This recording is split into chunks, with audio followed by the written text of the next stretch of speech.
He said, I have to. You have to find more plays, more options. He said, I have about 10 today, red zone plays that is, that nobody has seen this year. About 4 or 5 that nobody's seen in 5 years. Well, this one is Y mesh. So we've seen that one. Basically, you're going to get crossing routes by the tight end, try to create a natural pick, and hopefully one of your tight ends will be crossing wide open because of that mesh. Moore and Wolf, the tight ends. Here's Wolf off of his hands. Well defended by Adams, who's been in on the last 2 for Seattle.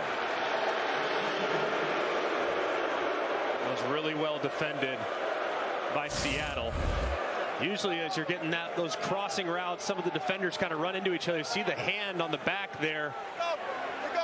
Looked like Adams might have had a little bit of a grasp of the jersey, but either way, it was well covered and a great stand by Seattle defensively inside the red zone. 24-yard attempt for Matt McCrane. The 2 for 2 last week with the long of 49. That was indoors at San Antonio. Everything's good on this one. Well, teams have had a crack at it, and the defenses have come up big when it's mattered the most. We're tied at 3 early on. The snake just starting.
They've been true to form early. Straight 0 on 3rd down. Both 3rd down, 0. Hey, I got him bited to the inside on the bite. Okay. I'm gonna give him like an upstep. Okay, that's fine. It's 0. I'm throwing the prop. Yeah. I just need everything you got for it. That's all. I'm working it too. And defenses are named because of how many safeties are deep. So you have 2 high. That means there's 2 safeties back. 1 high, there's 1 safety back. Well, when it's 0, there's 0 safeties back there, meaning it's all-out pressure. And he's talking with his receivers how quickly he's got to get through his progressions, knowing they are overloading his protection every single 3rd down. Here's Kelvin McKnight returning for Seattle. And another spin, but we got a flag down back at the 29-yard line. Reggie Smith, our referee. at the big line. I'm not sure where you are, Marcus. I don't know what a good spot is. Go right here, Jake. I got number 9. Nine of the receiving team. Flags in a good spot. 10 from here. During the return, holding receiving team number 9. 10-yard penalty from the spot of the foul. First down. These two teams fighting for a berth in the XFL Championship coming your way in 2 weeks, May 13th. Primetime, 8 Eastern on ABC and ESPN Deportes. Arlington awaits the winner. The Renegades get 3 touchdowns and 289 yards from Luis Perez yesterday. Javonte Payton had 2 of those touchdowns. That game will be played at the Alamo Dome in San Antonio and also streaming on ESPN Plus. Bring your costumes.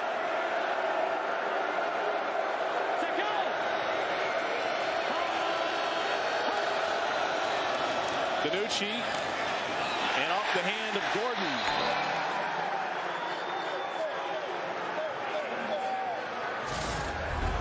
So far, the receivers for Seattle obviously would have been a difficult catch, a little bit out in front and a little bit high for Josh Gordon, but that's now really 4 balls that have touched receivers' hands that ended up incomplete. They're going to have to either change their gloves or take their gloves off if this continues to become a problem. Now 2nd and 10. Gordon comes back for it. Greg Williams, the defensive coordinator. Speed. All right, Santos, find a receiver. Let's go. All right, here we go. I want cheat the back. Okay, cheat the back. Strong safety single, but now it's a you go. So now you're blitzing, Francis. Francis, you're the blitzer. Watch 43 in red. He's coming. Santos is going to find somebody. It's cheat the back. 43 is right here.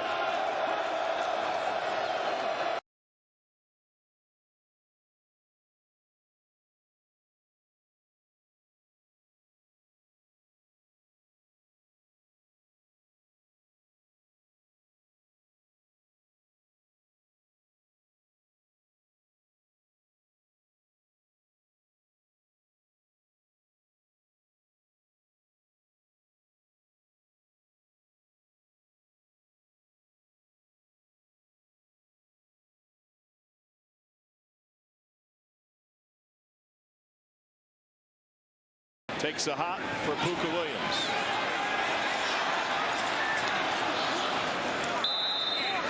.50-yard punt, 6 on the return.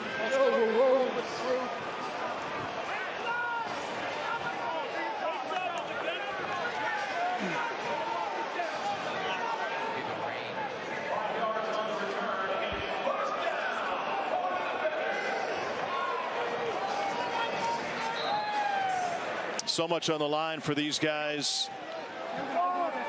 And in a big game, Juwan Green.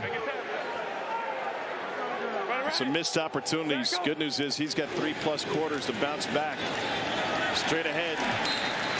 And that's one as a quarterback. You want to go over and look, he doesn't want to talk to anybody. He's harder on himself than anybody else would ever be on him. But hey, you go over and you build him up, man. Hey, we love you. Look at all the teammates now that know that he's distressed, know that he feels terrible. Going and picking him up. Hey, man, I'm coming right back to you. I need you today. I'm going to keep feeding you, and you're going to make the next one. That's for sure. So you just got to keep these guys staying positive. Tamu faked the screen. QB run, and he gets. Brooks played up the road of Maryland. 6th-round pick of the Steelers in 20. Great recognition there. Tried to go with a little bit of a quarterback counter. He gets out to the right-hand side, and Brooks squares him up for a minimal gain. So 3rd and 1 for the league's best rushing offense. 141 yards a game on the ground. Abe Smith bottled up. And maybe.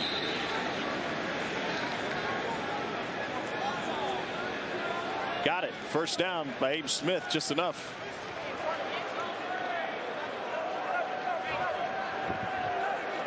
What a journey it's been for Abe Smith. He's primarily a defensive player at Baylor. New offensive coordinator came in. They gave him a shot, and he turned into an all-conference running back.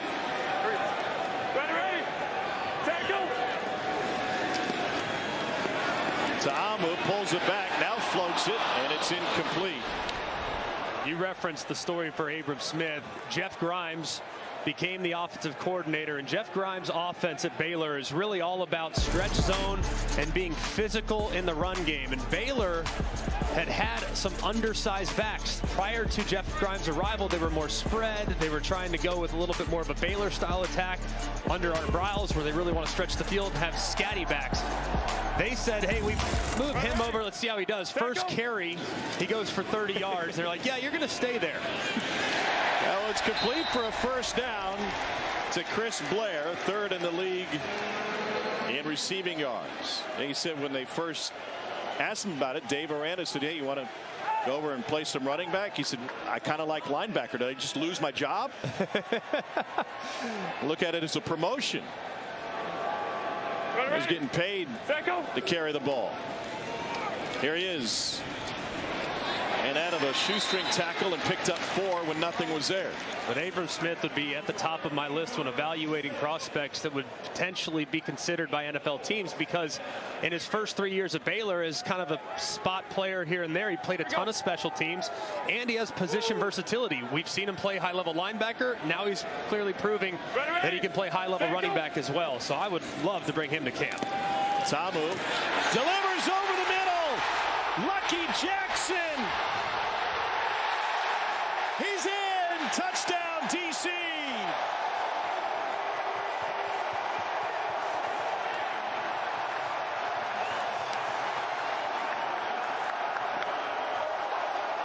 Sixth touchdown of the season for Jackson. And this is just a great job by Ta'amu. Look at the safety. That's Antoine Brooks. Watch how his eyes are in the backfield the entire time. He's trying to find the quarterback, trying to find the ball carrier. Next thing you know, that glance route goes right in behind him. And Lucky Jackson, with a ton of speed, great playmaking ability, secures the catch, and he's off to the races. Just a great read by Jordan Ta'amu. Nice, accurate throw, and terrific explosiveness shown by the wide receiver. Jackson did have a touchdown first half of the season. 6 touchdowns now over the last 6 games. They'll go for 2. Ta'amu floats one, and they'll be taken down short. DC batting .500 on 2-point conversions now in the season. Let's get you down to Cole Kublik. Lucky Jackson, 11th reception of 20-plus yards this year. That leads the XFL. Tell me pre-snap, what did you see from the coverage? Why did you know you could score? I knew that I was pressed down. I had to beat my man inside, and I knew the quarterback was going to put the ball where it needed to be. So I ran my route, made the catch, and do what I do best. Done it best all year. Thank you. Thank you. Nobody better, and it's not luck. He's got a 0% drop rate. Think some of those Seattle wide receivers would take that stat today? I would say so. I think what's amazing, though, and Lucky Jackson, Chris Blair, both receivers for DC, guys that wouldn't necessarily jump off the page. You read some of the names in the league, you say, oh, Martavis Bryant, Josh Gordon, Ja'Cory Pearson, guys that had big-time success either in the NFL or at the college level.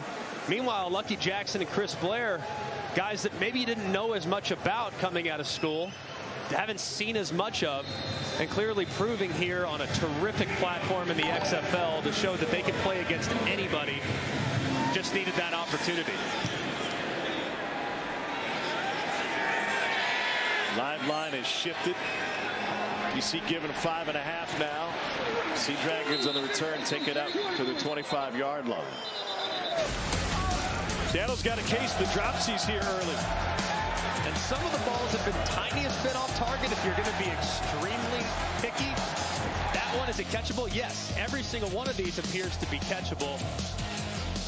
But the looks are there and the receivers are open. Just got to make the play. Can't throw it any better.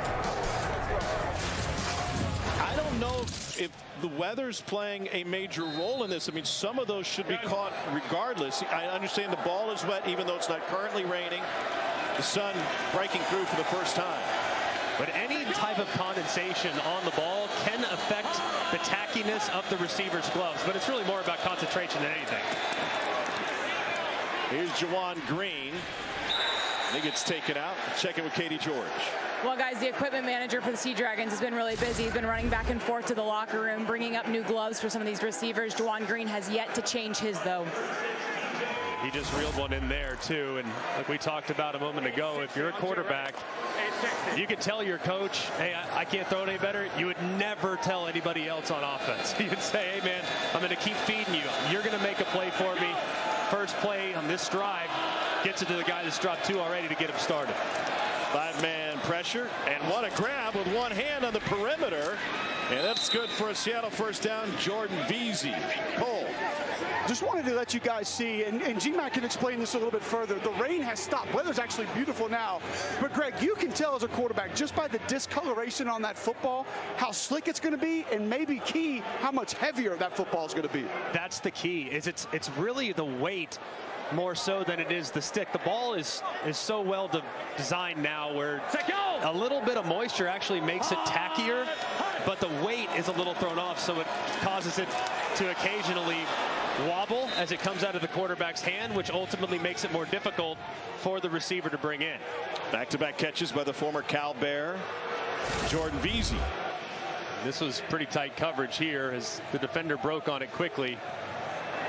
But Santos Ramirez just a half step late, which allows Veazey to turn, catch it with his body, and make the completion.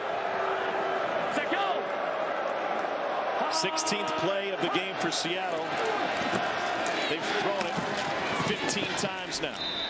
That's Ja'Cour Pearson out of Western Kentucky and Ole Miss. Sometimes you look at Seattle and you think about June Jones. You think about all these different styles of offenses. You mentioned 16 offensive snaps. I think all 16 have been some variation of empty wide receivers. Wide receivers need to pick up the game for Seattle. They've been better on this drive. It's an early DC lead after Lucky Jackson took it to the house. Back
one of those people is Evan Diaz.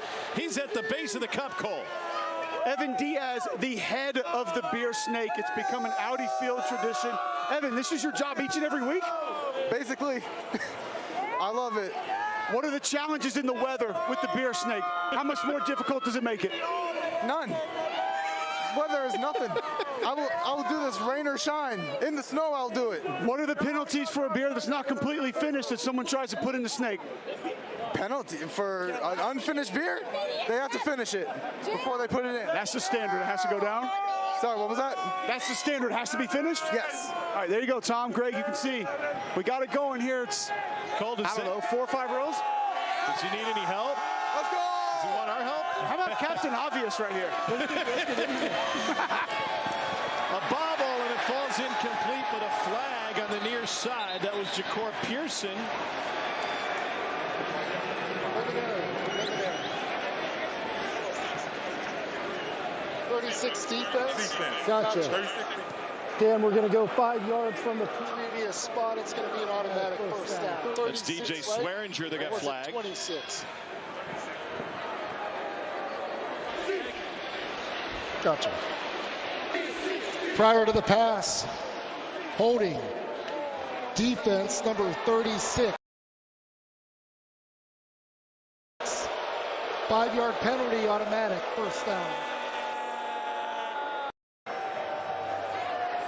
Hello, Captain Obvious. Oh, throwing shade on the Lou. Wow. Let's go. Rotate next. Cause the law. Actually, that one's not good anymore. It's not good anymore. It's not raining. There it is. 5-man pressure. Josh Gordon.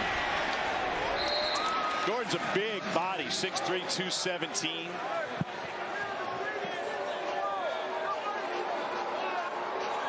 And a face full of sod. This Northbridge Bermuda grass is getting chewed up today. Did you actually look up what kind of grass it was? Indeed. Yep, great. Wow. Support that we have up here in the booth. Greg Campbell, Chris Capo.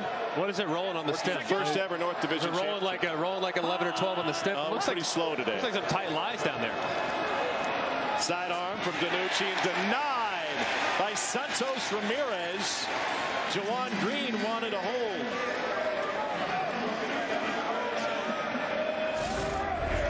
This was nice coverage. There was a little contact there, but I like timing with the way Santos Ramirez arrived right there. Didn't feel like it was too early, so I think the official made the correct call by leaving the flag in his pocket. 3rd and 6. The only run for Seattle came off of a pass play and a QB scramble. DiNucci gets rid of it, and a diving catch made. Blake Jackson's first grab of the game is a big one. And that's a heck of a play from Ben DiNucci, just buying a little time. 3-man rush. You know you have time, but you have the late addition from the linebacker there, number 57, Anthony Hines. He beats him right before he arrives, allows his receiver to go make a play for him, and Blake Jackson reels it in for a big conversion.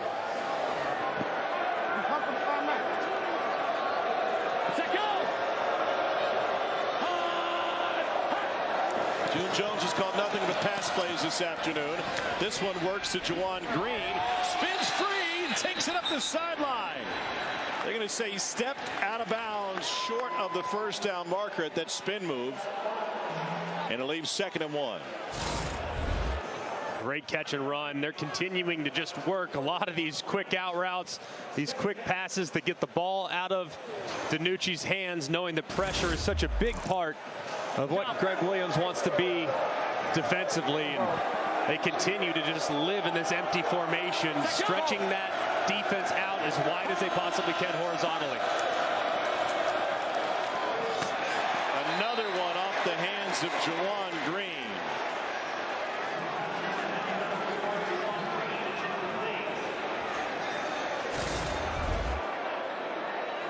Another quick pass. Clearly could feel the presence inside as the linebacker Davin Bellamy is closing quickly on that in-breaking route.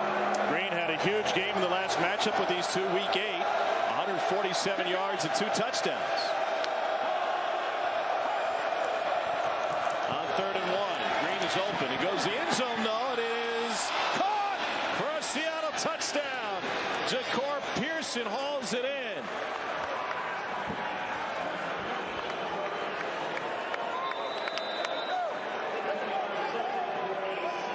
Injured player is Kentrell Bryce for DC. What an awesome throw here. Ben DiNucci, ball wiggles just a little bit. It's almost like a back shoulder, throwing him away from the defender that was working in the receiver's direction. And how about the concentration on the back end by Ja'Cour Pearson? Not catching it initially, but reaching out with that left arm, reeling it in before he goes to the ground to secure the catch. Just a really impressive catch there by Pearson, knowing that there was a ton of traffic in the back middle of the end zone. Bryce being helped off the field. Seattle is going to go for 2. There are no kicks for point afters in the XFL. Seattle is 5 for 10 on 2-point conversions this season. You can choose 1, 2, or 3. Here we go. 790. 790 on 2. Ready.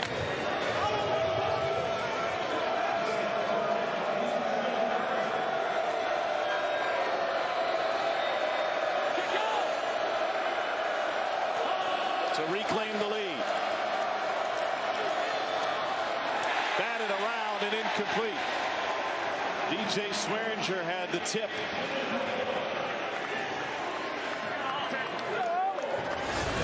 .38 remaining in the second quarter. Ben DiNucci's thrown for a touchdown pass. Guantanamo has done the same, and we are tied at 9.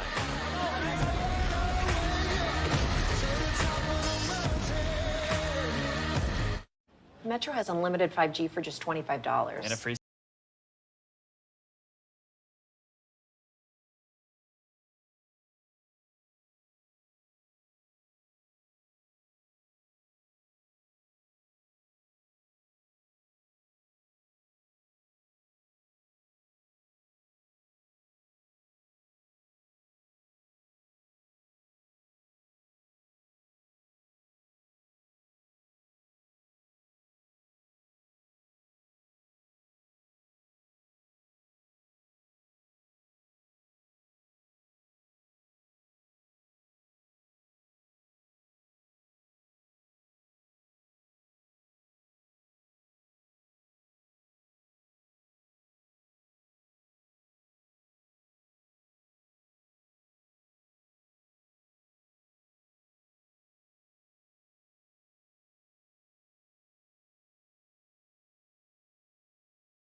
In 2 weeks of the XFL Championship on the line, winner gets Bob Stoops' Arlington Renegades.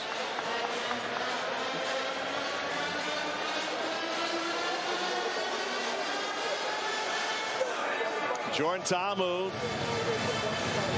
have an opportunity to answer.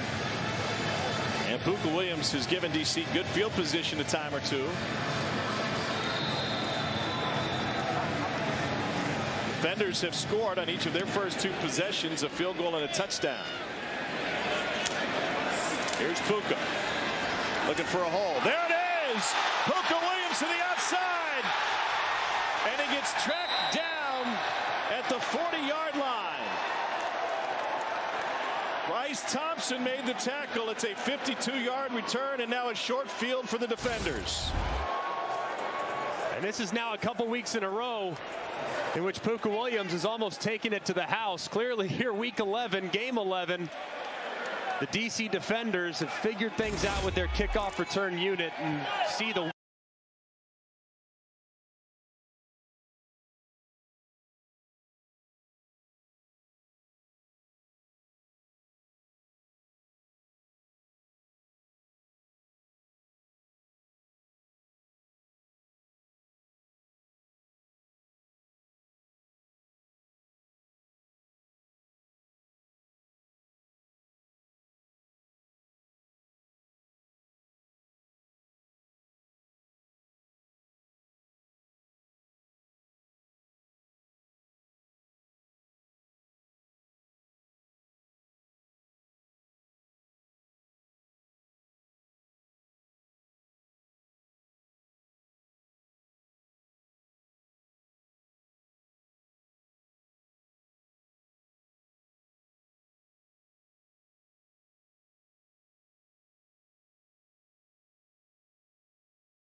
Ask your doctor.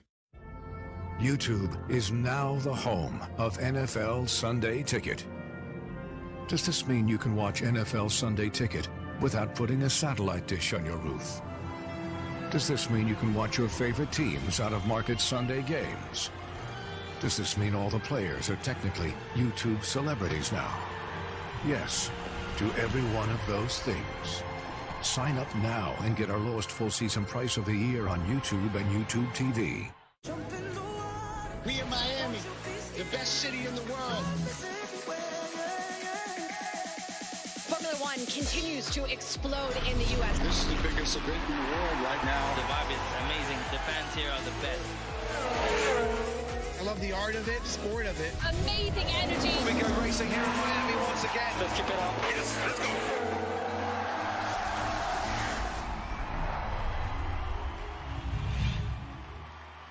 In a league of dreams and opportunities, there's only one chance to be a champion. The road to the 2023 XFL Championship ends in San Antonio. The best of the North versus the best of the South. Which team will triumph? Take it to the house. Intercepted. The 2023 XFL Championship game, Saturday, May 13th at the Alamo Dome. Tickets on sale now. Visit Ticketmaster or xfl.com/tickets. Tie game back here at Audi Field, and you can see this little cleat pad that I'm bringing out here. One of the heroes of this game has been Van Dyke Jones, the equipment manager for the DC Defenders. You've been carrying that out for every timeout. How many more guys are wearing screw-in cleats than for normal in this game? I'll say every guy. And this, normally guys wear molded cleats, but in these type of circumstances with our grass field, we like to wear detachables. Got to make sure our guys can get good traction. It's a 7-stud instead of normal molded cleats that are normally retail. We're wearing as a non-retail cleat. Under Armour looked out for us really well. After this play, we're going to talk the actual screw-ins. 1 second. Ready. Tomo and company backed up. They go with Abe Smith. All right, Van Dyke, this is the actual screw-in you showed me a little bit earlier. How much different is this than what the guys would normally wear? So normally this has a screw, like you said, a screw-in. The normally wear is just already attached to the cleat. It's already a TPU. So then at the same time, this is a special cleat key that you have to do to actually screw them in. I would say about 10 years ago, a lot of guys are wearing these, but now because of less grass fields, everybody's wearing turf more, it's being used more. Got time out? He got to go work. He's got to go. So, yeah, look at him. Got the pad. Look at him go. There he goes. He took my screw-in cleat, though. He's going to keep that, but it's okay. Ethan Wolf is the injured player for DC, the tight end out of Tennessee. Kind of got rolled up at the end of that Abram Smith run. He's a weapon for them in the passing game, too. You see number 82 right there, kind of gets that left leg caught underneath the pile. He's walking off on his own power with a slight limp. Hopefully he'll be okay. With the grass field being as chaotic as it is, though, man, you cannot take for granted the importance of an equipment manager. I mean, as just the most underappreciated guy on the entire sideline, he makes sure everybody's all taken care of. So it's good to see that Van Dyke is getting the recognition he deserves. Second down 8. Here we go, here we go. Ready. Set, go. Tamu, hold it back, find an option. They'll find Abe Smith out of the backfield, and that'll set up 3rd and a couple. Episode 8 of the 9-part XFL docuseries Player 54 Chasing the Dream premieres Wednesday at 7:30 Eastern on ESPN2. It'll be available immediately after on ESPN Plus. If you missed an episode, you can catch up on the series. All previous episodes are on ESPN Plus. To get ESPN Plus, go to ESPNplus.com or download the ESPN app. Chairwoman Danny Garcia. Let's go, red. Present the trophy hey, 5-0. Post game. Here we go. The winner gets Arlington. Set, go.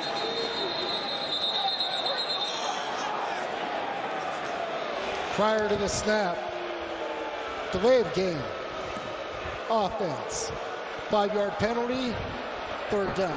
Well, that is costly. Snap the damn ball, man. Snap the ball. Go!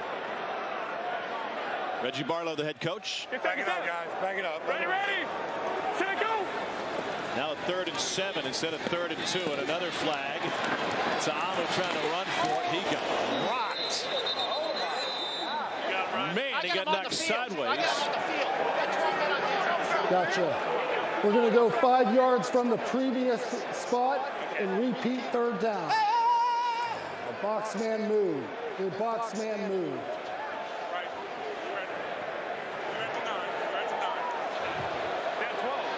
12 men on defense. 12th man did not make it off the field. 5-yard penalty from the previous spot. Repeat 3rd down. Listen to the hit that Jordan Ta'amu took.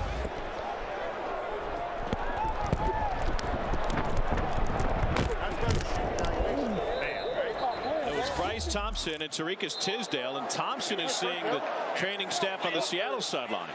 That was a huge collision. Unfortunate because Seattle's defense was off the field.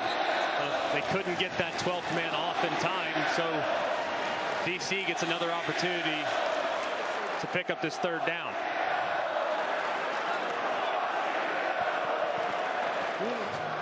I guess 3rd and 2, and the crowd engaged in a hearty La Cheeserie to the folks from Seattle. 6:04 left before the half. Last DC drive ended with a Jordan Ta'amu interception.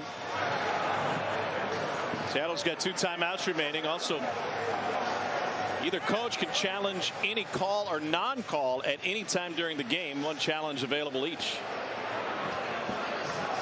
Probably one of my favorite rules in the XFL is that one-time challenge. It can be used at any time. You can challenge penalties. 3rd and 7. You can challenge catches, no catches, all the normal challenges that you would see in all the other forms of football. But being able to challenge penalties in an imperative moment has been something that has been huge throughout the XFL, and the strategy surrounding the coach when to use that challenge has also been fascinating to learn. For sure. 3rd down 2. Ready. Tackle. Traded penalties. Here's Abe Smith. Needs 2. And good enough for the 1st down.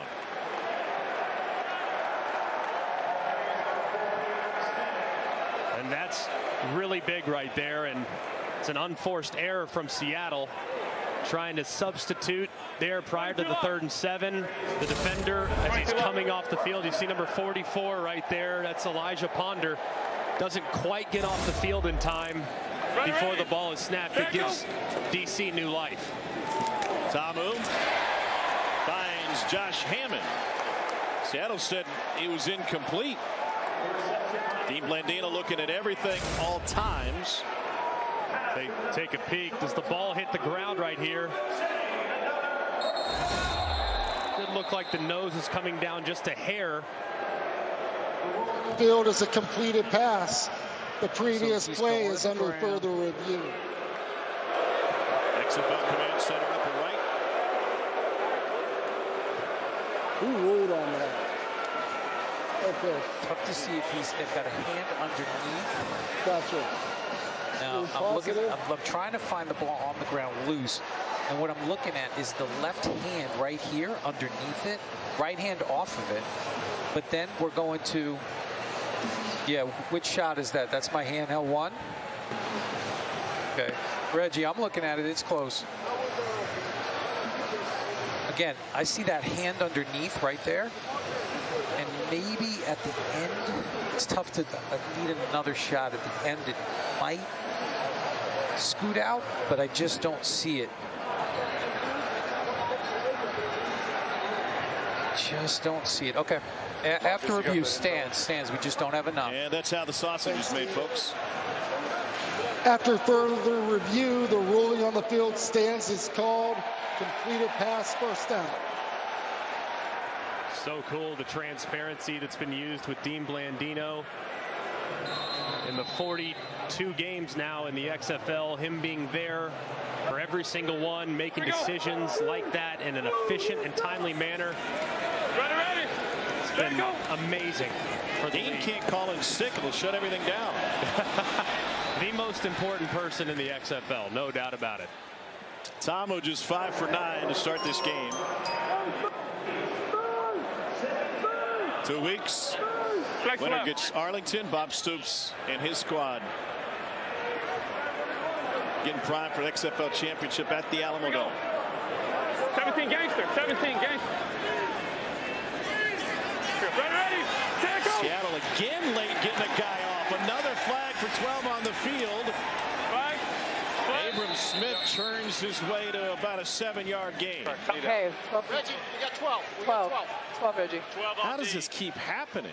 Just late substitutions. I mean, it's great awareness by Ta'amu, too, snapping the ball quickly before the defender can get off. That one wasn't even close.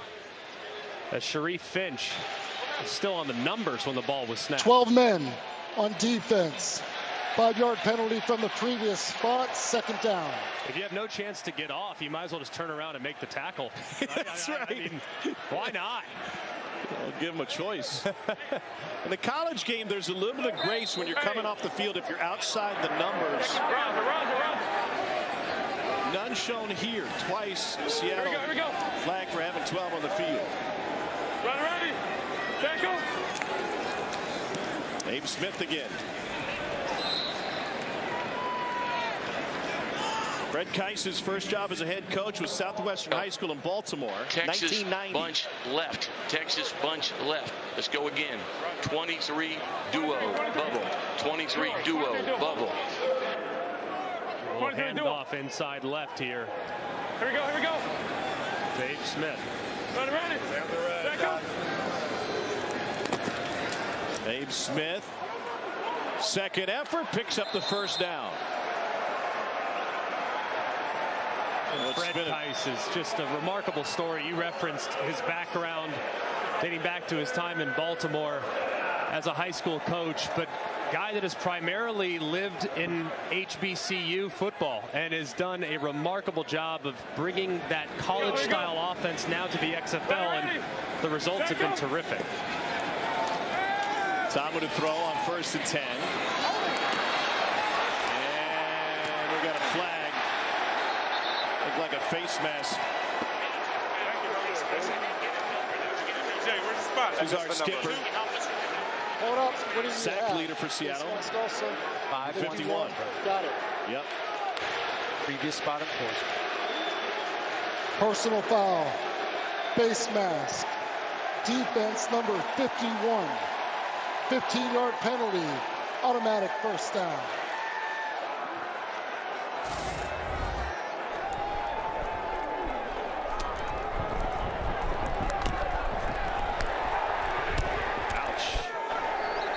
Fred Keis took over in 1990. He hadn't won a game in 3 seasons. Here we go. And he was one of only 3 white people at the school. Ready. The team Tackle. boycotted. He had 18 players and was able in 2 years to turn it around and have a winning season. And then he went on after Southwestern High School to Morgan State, Southern Tennessee State. You mentioned all the HBCU background. At Hampton, a couple of national championships.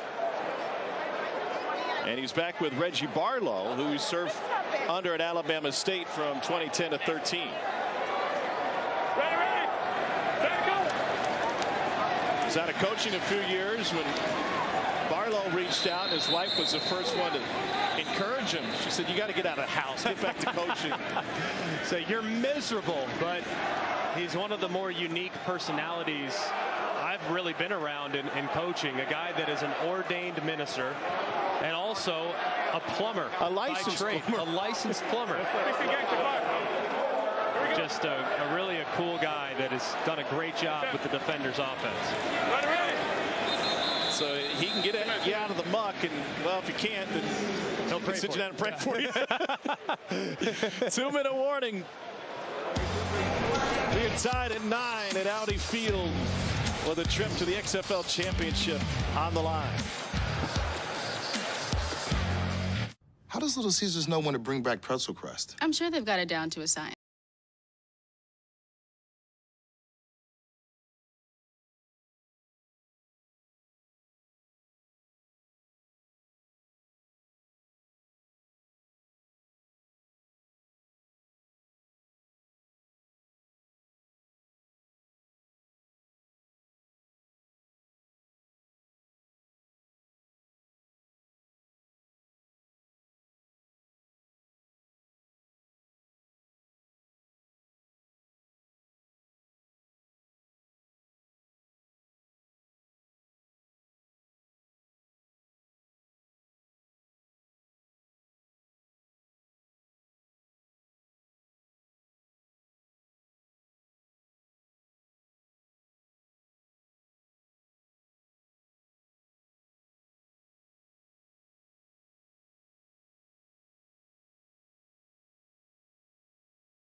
back for DC is out for the remainder of the game with a groin injury.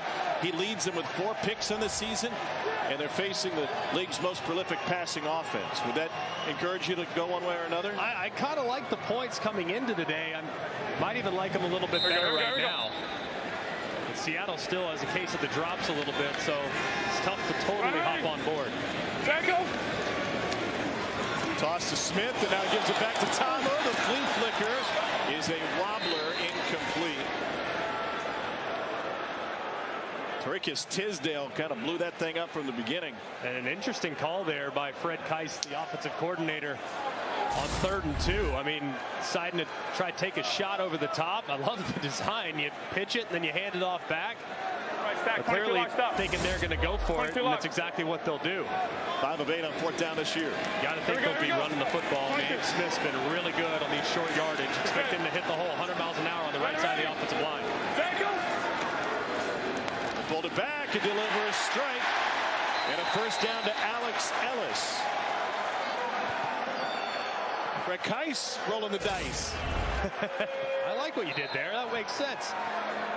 Good job there by Jordan Ta'amu, not handing it off on the run play, but instead opting to pull it back on the RPO, the run pass option, and deliver it against soft coverage for the conversion.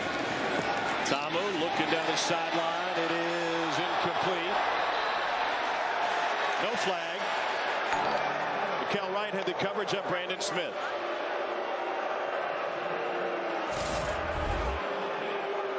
Was definitely some contact at the top. As you can see, it does look like Mikael Wright was trying to turn around and trying to play the football. So even though there was contact, the defender also has the right to go after the football. I think it's a good no call there by the officials. 2nd and 10, pressure. Out route complete for the first down. That's Lucky Jackson again.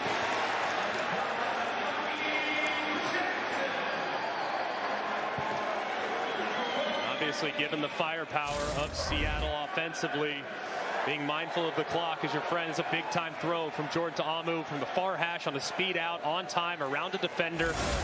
And a nice completion there, but to start bleeding the clock here a little bit, you certainly don't want to give Ben DiNucci too much time to steal some points of his own. 14th play of the drive.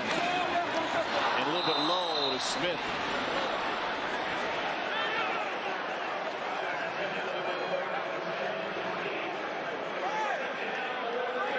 Flex left, 17, gangster, flame, 17, gangster, flame. You hear that play, 17 gangster, that's the run play, flame, that's the pass play. So this can be either based on what the defense does. Handed off to Smith, and the first man got him. It's Bryce Thompson. And a huge stop for the former Tennessee Volunteer.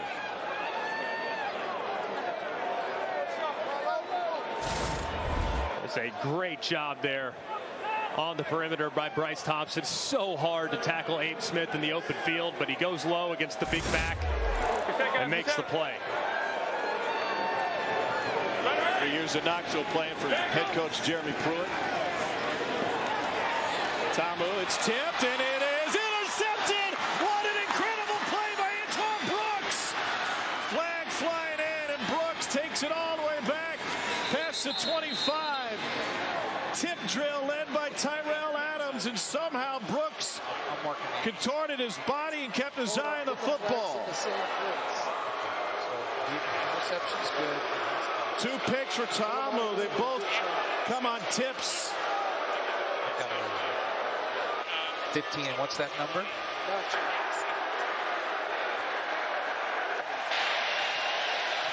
After the during the return.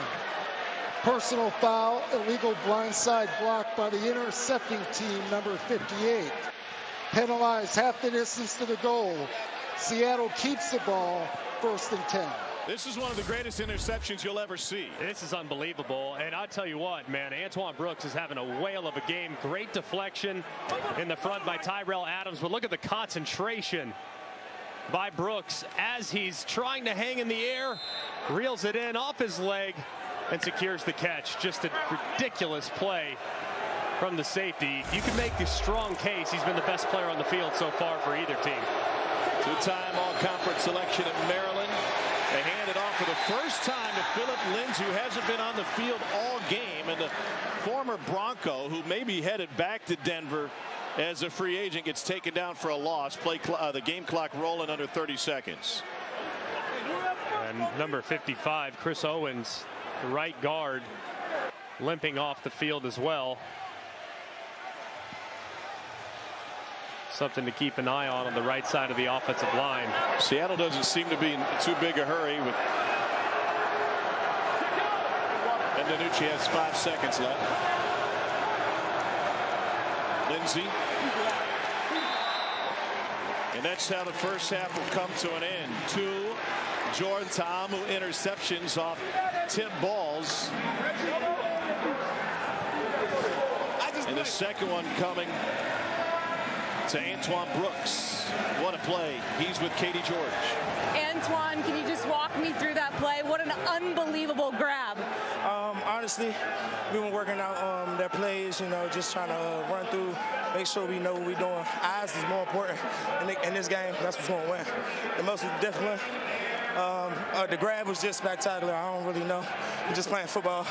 I thank God for it. Thank my family for it. It's a real hype game. And that's probably what made me happy, made me play. I'm so tired, but I ain't tired no more. But I don't blame you. Getting that kind of stop, going into the locker room, what kind of momentum does that give this team moving forward? The turnover margin. We win the turnover battle, we might win this game. Most likely to win this game. So that's just football knowledge, honestly. Thanks for the time. Thank you. Antoine Brooks is an amazing story. His senior year of high school, he suffered a compound fracture in his ankle. They had to stop the game for nearly an hour. Then he went through 5 hours of surgery to get back.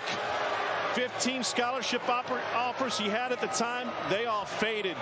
And only a late push from DJ Durkin got him to Maryland, and here he is, maybe having the half of his life. That was a ridiculously good half from him.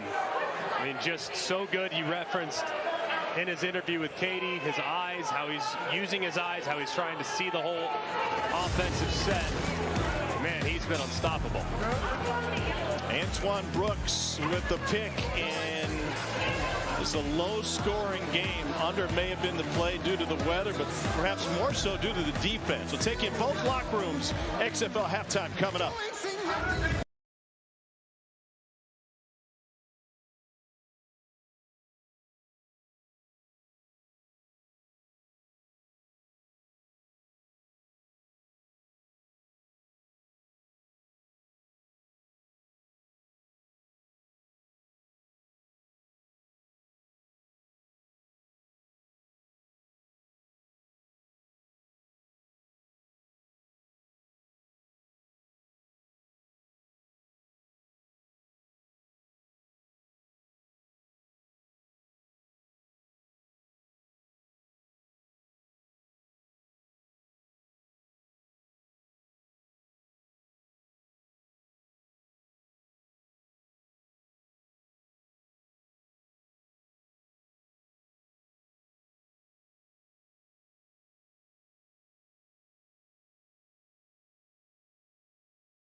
Big third down. DiNucci gets it with his legs. DiNucci fake to Hammonds. I mean, at this point, he's pretty much Cam Newton. Who's got contained? Who's got contained? Who's got contained? Come on! Catch the big personalities in the XFL. Player 54 Chasing the XFL Dream continues. Episode 8 airs Thursday at 7:30 on ESPN2. Then immediately available on ESPN Plus. You can catch up on the series. All previous episodes on ESPN Plus. To get that, go to ESPNplus.com or download the ESPN app. Ron Zook, defensive coordinator, Seattle. Hey guys, just keep doing what we're doing. Keep fixing it up. Keep stepping. Hey, we're up first. We're up first. So let's go out there and put the damn hammer down right from the beginning. All right, any questions? Anybody having any problems? Anybody having any problems? All right, yeah. Everybody good? Listen, guys, you guys are putting your asses up. I'm telling you, we're making our own mistakes. Everything I've gotten, we give. Twice flagged, 12 men on the field. DC locker room, get it down to Cole Cublin. We got running back Abe Smith here. I've been watching you since that last interception. You've been very emotional. It appears as though you just want the football. Yeah, man, I think up front we're doing a pretty good job with blocking. The run game's working. I mean, we're moving the chains when I got the ball in my hands. And I feel like right now we just got to execute off of that, get hot off of that. I mean, and then when we get back to the pass game, it's going to be there as well. But I just feel right now that's where we're most strong at. What do you go back and tell the coaches, any of the coaches on the offensive staff about trying to get that run game, keep the run game, and keep the ball in your hands? I mean, they already know when we get to the sideline, they're already coming out with keys, new plays, and this, that, and the third. And, you know, we got of course, you know, outside zone, a whole bunch of things about the run. Thank you, Abe. Thank you. One of the league's most prolific offenses held to just 9 points. Ben DiNucci has dropped back to pass 26 times in this game already. Not much going offensively, tied at 9.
to last night's playoff game in Arlington in Houston, and Luis Perez was magnificent, threw for 289 and 3 touchdowns. All of those came in the first half. Devontae Payton with a couple of touchdown catches. That was a big one. It felt like the backbreaker, and Arlington would hold on. The Renegades defense, by the way, only allowed 104 passing yards. One of the best passing offenses in the league. And even though Bob Stoops' team was a 7.5-point underdog, they end up winning it outright by 15. In 2 weeks, we'll crown a champion for this year's XFL season. Saturday, May 13th, 8 o'clock Eastern on ABC and ESPN Deportes. Arlington will await the winner of this one. Live in the Alamo Dome in San Antonio, also streaming on ESPN+. Well, early in this game, the weather was an issue. Tom Hart alongside Greg McElroy, plenty of drops from the Seattle side. But late in the half, it was Jordan Ta'amu's 2 big mistakes that thwarted DC opportunities. And it was great defensive plays by really both defenders that created the interception, deflected passes that were up in the air, and then obviously Sea Dragon defenders being able to reel them in. The big thing, I think, for DC, they have to get back to trying to run the football. They're a team that wants to live along the line of scrimmage. They have the best running back in the XFL, and right now he's averaging 2 yards a carry in the first half. And you heard Abe Smith tell Cole they got some new plays in, try to get those installed in the second half and see if they can get that run game going. But not much of a run game for Seattle. They only ran it with Philip Lindsay a couple of times. And that was just to run out the clock at the end of the half.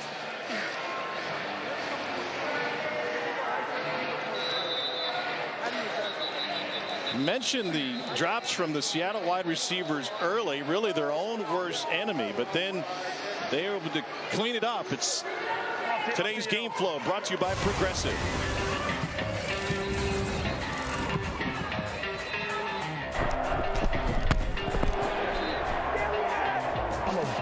You gonna kill him. Hey, Green. You gonna kill him. Hey, Danucci, you gonna kill him.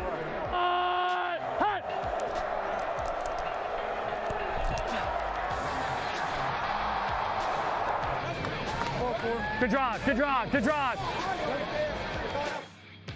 Fucking no, let me do my job, you do yours. Chill out.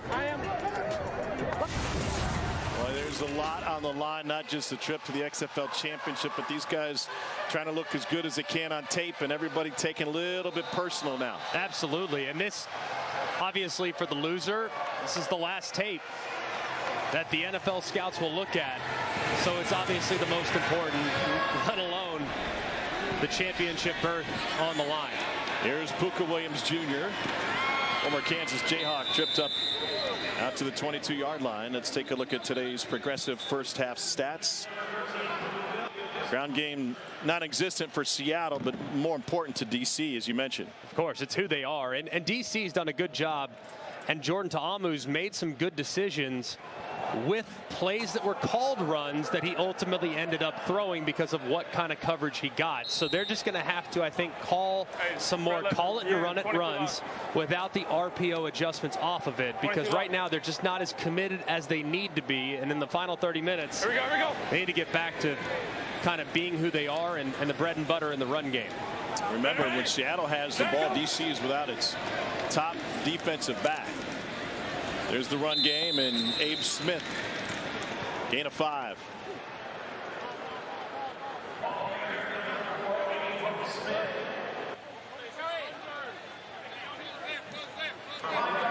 Total was 49 coming in. Bradley. What is it? Thunder. It's dropped to 41 and a half. I can't hear. No gain, third down. Alert. Game's empty what? Game's empty what? What's the play? 51 Cleveland, why study? 51. Let's go. Game's empty. No. Hey, Bradley, run it, Bradley. Let's go. Riley Moore helping out with the communication. Here we go. Pretty good for the tight end to be able to call the play like that. Ready? There you go. Quarterbacks think you're so special, don't you? Ta'amu delivers that one on time. Chris Blair for the first down. I'm just proud of Riley Moore right there being able to echo the play, because usually these guys are listening for their one section. So all Riley's listening for is why stutter, because that tells him what to do, not the rest of the play in the bigger picture. But a nicely delivered throw right there on the curl, and a good conversion for the DC defenders. Pressure from the edge. They go the opposite way. This is Blair again. And Blair gets taken down after a gain of 2. Fred Keiss sends in the play call. Spread right. Yellow, rocket. Yellow, rocket. Here we go, let's go. If they back it.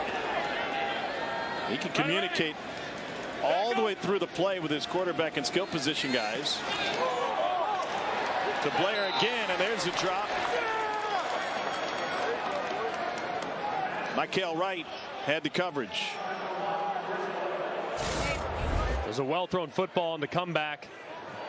Just a touch late, which allowed Mykael Wright to break on it and to create the collision. Either way, a ball that one of the best wide receivers in the XFL would reel in 9 times out of 10.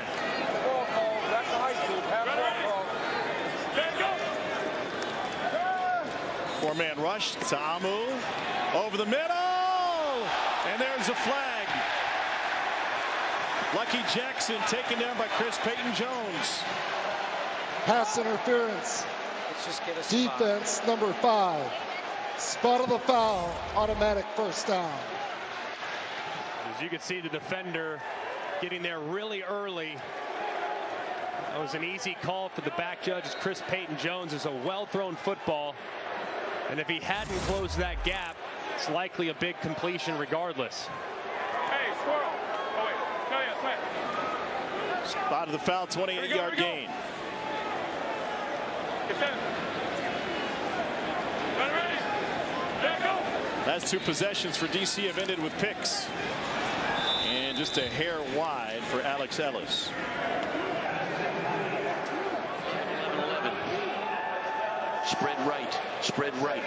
Red, white Cleveland. Red, white Cleveland. This is a very simple play. You're going to run the tight end right here. He's going to run to the middle. You got a curl flat, and you got a wide right here. Very, very simple curl flat concept. Rain has started falling again. There's the curl, and that's a gain of 9 to Riley Moore. Pardon me, it is a first down. Good timing on that throw from Ta'amu. Getting it to Riley Moore before those 2 inside linebackers collapsed, which allowed him to spin forward and ultimately pick up the line to gain. Ready. Let go. Abe Smith now. Pick up a 4.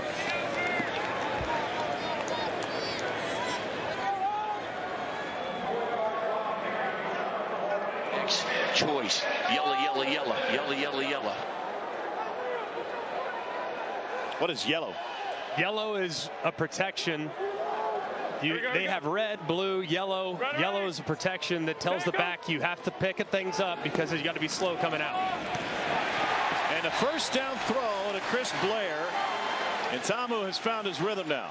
So you hear red, that means the back is staying in. You hear blue, that means the back is going to exit. And yellow, the back can exit, but he's got to block first.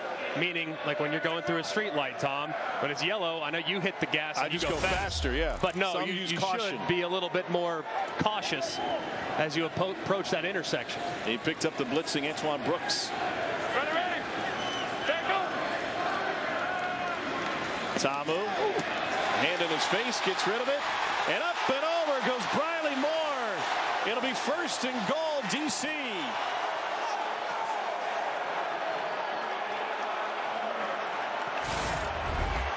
It looked as Riley Moore went down. Did the ball cross the plane? Tremendous effort. Where's the ball? Ooh, that's going to be really close. He might have. As he was going down, it's a great look right here. Tremendous job. Where's the ball as he makes contact with the ground? Of course, they're going to look at everything. DC doesn't give much time. They run it up first and goal, and a bounce to the outside for Abe Smith. He's in. And DC takes the lead.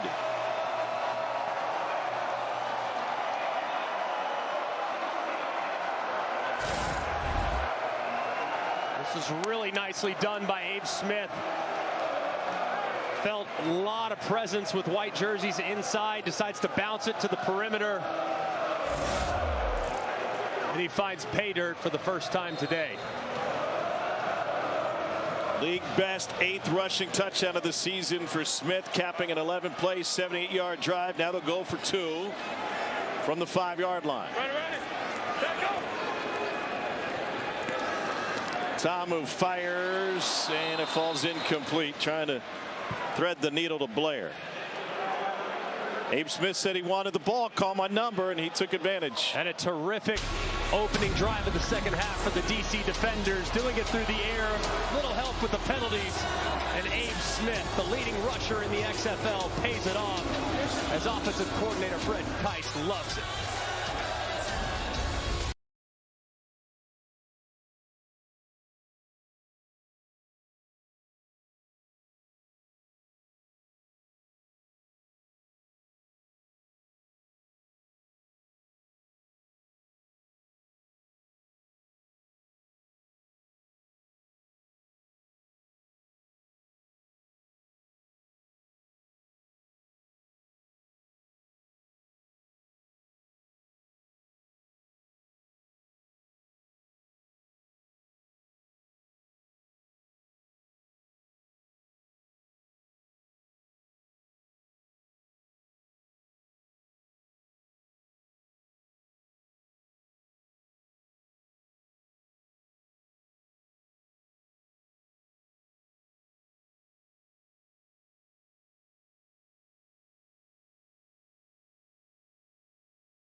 We get to baseball tonight, Sunday night countdown. Phillies in Houston to take on the Astros. There's also an Michael Kay and A-Rod broadcast on ESPN2. Coming your way on ESPN, ESPN Deportes, and ESPN Radio. Phillies have won the first 2 in the series. Go for another win tonight. The beer snake is climbing. It is growing. And I volunteered our services to do our part to help the growth of the beer snake. Greg, they informed us we couldn't do it on the clock. After the game, I'm going to contribute at least 3 or 4 to the beer. It's just going to be at Reagan Airport. Here's Calvin McKnight. And McKnight gets taken down. Abe Smith with the touchdown run a moment ago. Abe Smith, you wanted the football, you got it. I mean, that's it right there. Like I said, we're working up front. I think we're hot, so just keep me the ball, and I'm gonna make something happen with it. What's the celebration with the O-lineman? You strumming the guitar? We playing the guitar out there, baby. We having fun. It's a rock and roll party out there when we out there. Thanks, sir. Nah, thank you. Great manners by Abe Smith in the midst of a heated battle. Ben DiNucci 16 of 26 for 147 yards. 1 touchdown and 1 sack. DC rushes only 3. Here's Juwan Green. And a gain of 4.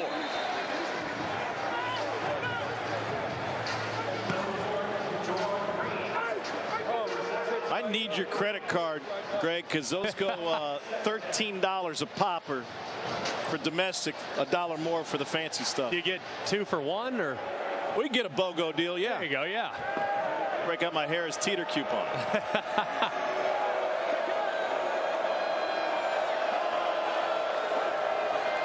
5-man rush this time. 2nd and 7. Green, hold on to that one. No, it got taken away again. Juwan Green had it in there. Then Kentrell Price came flying over the top. that was a nice play there. Kentrell Price was beat initially. Ball is thrown beautifully. It's a really good throw by Ben DiNucci, but it just gets dislodged there at the very end. Nice job by Bryce continuing to rip away at that football and ultimately pulling it out of the grasp of Green. 3rd down 7. Greg Williams bringing pressure. Cover 0 again. And incomplete.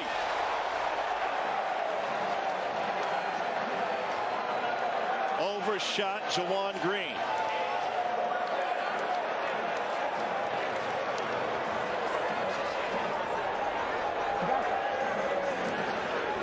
A 3 and out for Seattle. Recognized pressure off the left-hand side. They dropped the defensive end with the slot receiver. Thought he could get it up and over the top, but the safety was there to make the play.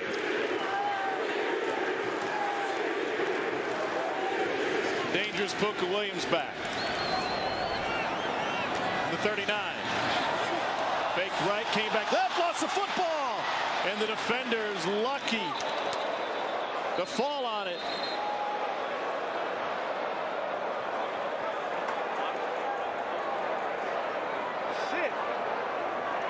That could have been devastating.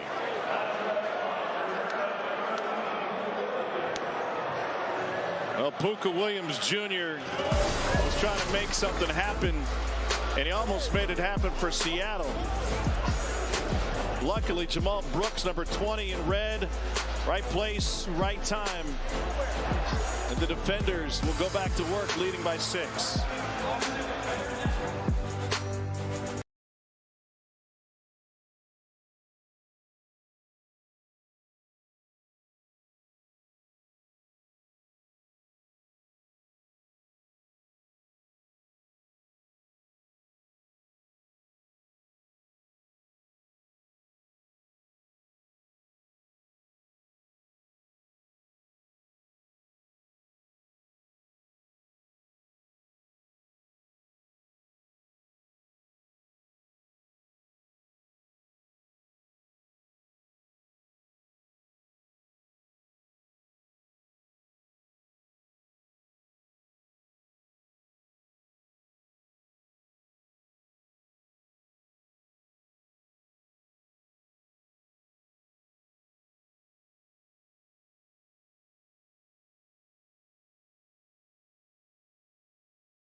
run game has been outstanding for your group tonight. Why has it been so successful today? Our offensive line don't get enough credit. Russ, our O-line coach, does a great job with these guys. They've been blocking well all year, and plus, you throw in AB, he's a solid running back, and he's doing his thing. Thank you, Coach. Thank you. Russ Ehrenfeld, the O-line coach, Kyle Murphy, Liam Ryan, Ty Clary, Liam Fornadell, and DeMarcus Hayes. Quick shot from Tamu, and it's bobbled and ruled a catch on the field, now called incomplete. By the way, that's incomplete. DC hasn't won a NFL championship since Joe Gibbs had all those big guys on the line. Got firm control of the football. Bostic and Grimm, Jacoby and Schlereth. Takes a good O-line. It absolutely does, and a great play defensively there by Bryce Thompson. Both him and Antoine Brooks today, the safety tandem for the Sea Dragons, have played excellent football. Ready, take go. Here's Abe Smith out of the backfield. Hey, Lot of work. Maybe a gain of a foot.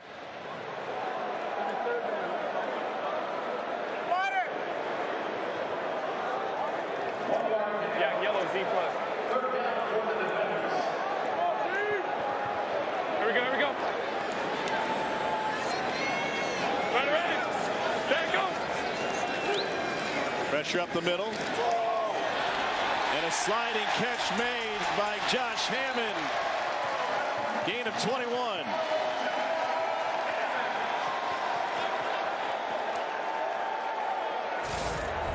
This is an interesting route there by Hammond. Went with a little bit of a corner route. It's a flood concept where you have three receivers that are on the left side of the field. He gets a ton of separation, makes a nice catch. Here's Hammond again. Gain of 4 for the Florida product. Spread left. Z under. X choice. Red. Z under. X choice.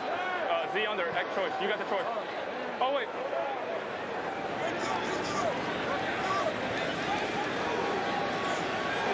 So Brandon Smith, he has the choice. Pocket holds, and somehow the catch is made by Hammond. He's turned into a real weapon. Clarence Hicks was close to breaking it up or picking it off. 3 plays in a row, though, going in Hammond's direction. I feel like I should listen to Marv Albert say he's on fire. 3 in a row. Hey, yellow. Have you run yellow? P-man. Did you ever play NBA Jam? Yellow, P-man. That was probably a little after your time. You're an old man. Magic, Skiles and Shaq had to. Ready. There go. Wide open is Ethan Wolf. He's in. Touchdown, DC.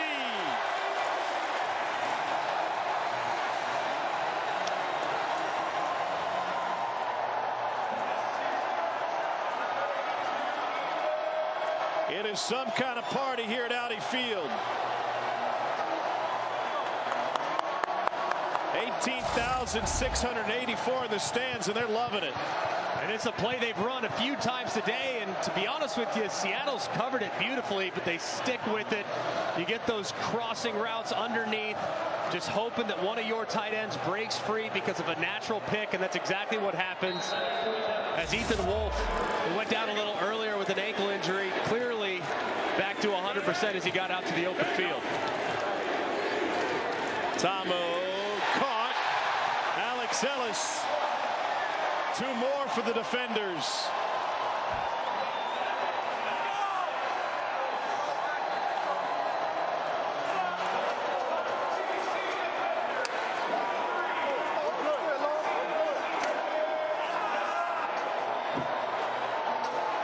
Beer Snakes going strong. The home team's leading.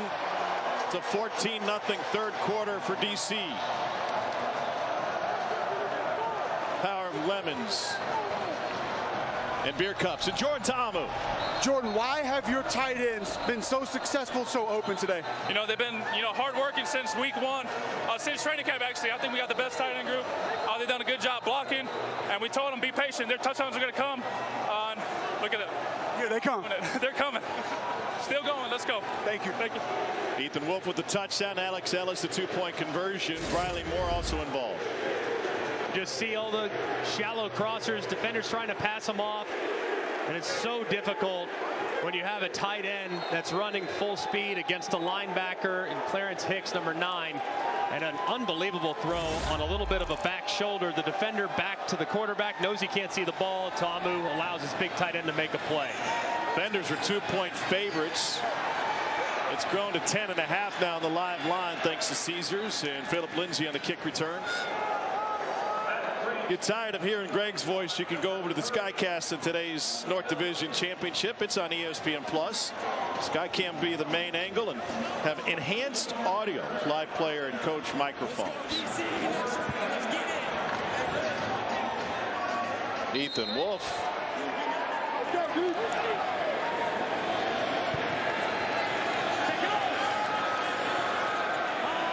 Seattle went 3 and out on its lone second half possession. DiNucci this time is able to connect with Blake Jackson.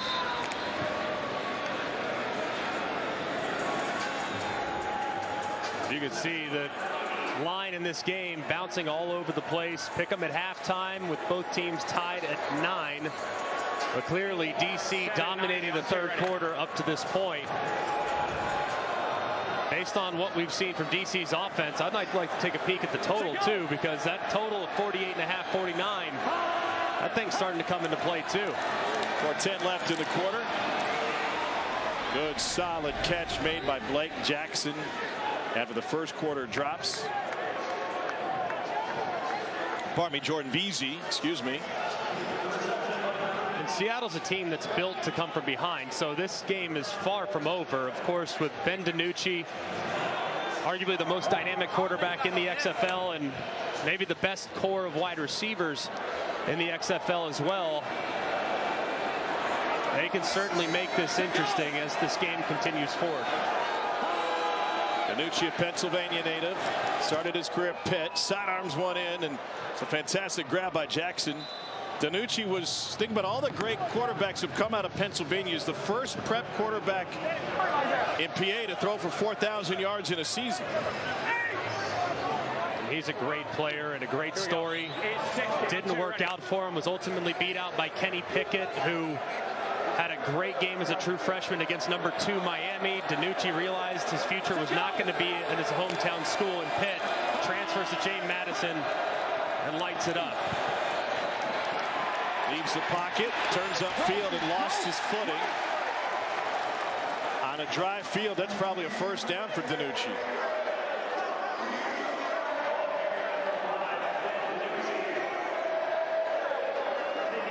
Vidal Brown calmed down.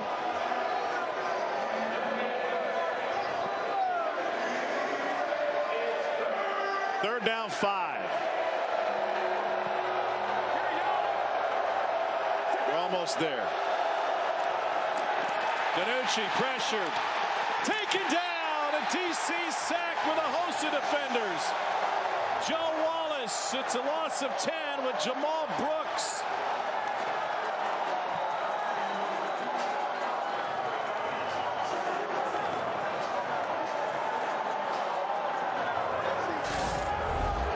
They bring the pressure off the left-hand side with Jamal Brooks. The left guard, Chris Owens, tries to save him, but he just can't. Doesn't get enough of him. DiNucci ultimately makes Brooks miss, but the rest of the defender's defensive line closes in and drops him for the big third down stop. Seattle takes a delay a game. They'll be punting for the third time in the last 4 possessions. The exception was at the end of the half. End of match. Hell, they're taking their time. Coach Williams, what was that call on the last sack? Well, it made me think about you on that stupid question you asked me at the start of the day on when, if I would pressure. So I would have to say yes. In other words, hell has been unleashed. Yes, it has. And right now, if you're keeping track, it's 5-1 pressure. Thank you, Coach. On every call I've made. On every call I've made. He brings pressure all the time. That sack was huge for DC. Folks know Greg Williams' reputation, head coach of the Bills, 20 seasons at DC. DJ Dwayne Johnson would have absolutely loved to play for Greg Williams, coaching with a heavy heart today after the loss of his father-in-law, longtime St. Louis Cardinal player and broadcaster Mike Shannon. And DJ said, I look forward to shaking this man's hand one day. Defense wins championships. I love it. And they have. I mean, they've heated him up with secondary pressures, full all-out blitzes, twists, games, you name it, they've thrown it at DiNucci. And Greg Williams so far has been a step ahead, especially in the second half.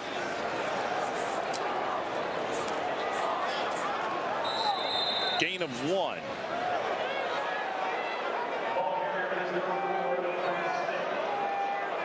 Greg Williams, just his motor never stops, huh? He's feeling it. To put into perspective, 5-to-1 pressure to not ratio, that is an absurd number. Absolutely absurd. Usually 30-40%, but he's in the 80s. 2nd and 9, incomplete. By the way, Tom, he came and found me for that interview. Came and grabbed me by the arm. He was ready to let me know. Well, he owed you one because he blew you off at halftime last week. He was so mad. He didn't want to say anything wrong on camera. Heavy hearts today. Dr. Erin Shannon, his wife. Next song. Lost her father Mike Shannon, so important to so many best fans in baseball in St. Louis and Cardinal Nation. Pressure up the middle. And a good grab by Briley Moore. Tomlin may have hurt his hand.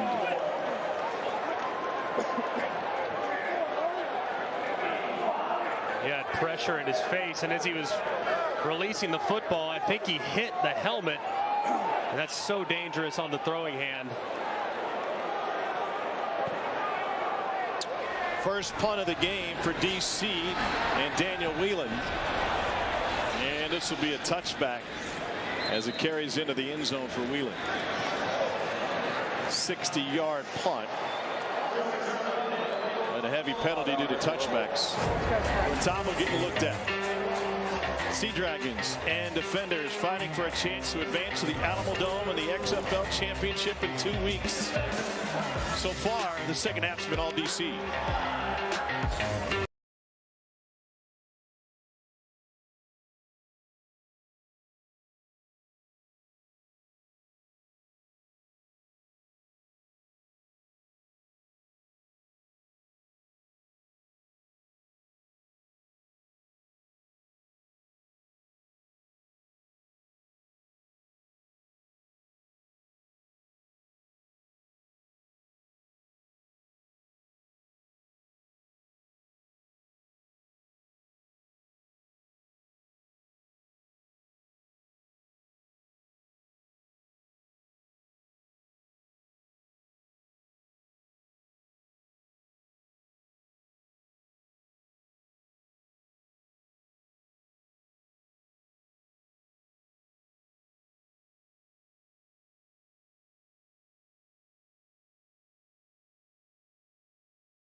right now. That's the problem with the beer snack. You contribute to it too much, then you're not in a position to help at one point. And apparently you lose your shirt. Just a little, yeah.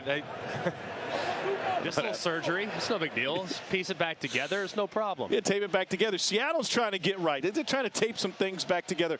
Is this offense prolific enough that they can just start hitting their stride? No doubt. They're really, really good at wide receiver and quarterback.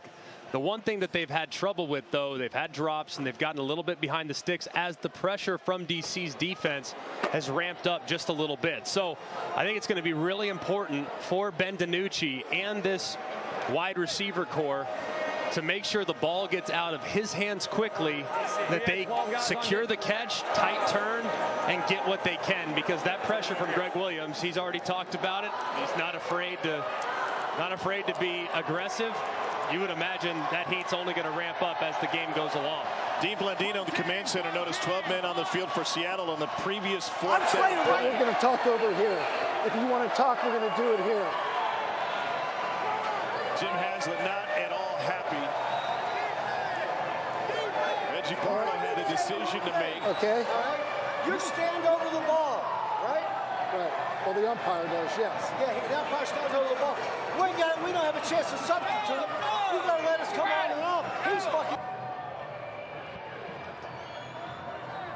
That's a penalty you want to call. You said we weren't on the field. That's bullshit. Dean, you saw 12 men on the field for Seattle. What's the result of now going backwards and taking the penalty? So that's a previous spot enforcement. So DC has an option. They can take it and replay fourth down, which would set up a fourth and a half. Or they could decline the penalty and take and let the play go, the result of the play, which would have been the punt. So it looks like DC is going to accept the penalty and will set up a 4th and a half yard. The box guys have first down on their markers, and maybe they just haven't changed it over yet. Correct. They haven't changed it yet. Gotcha. Yep, exactly. And they're about to mark it off. So the ball essentially will be placed 5 yards from the previous spot. So it'll be at about the 44.5 yard line, Dean. 44.5, exactly. The line of scrimmage was the 39.5. It'll go to the 44.5. Line to gain was the 45.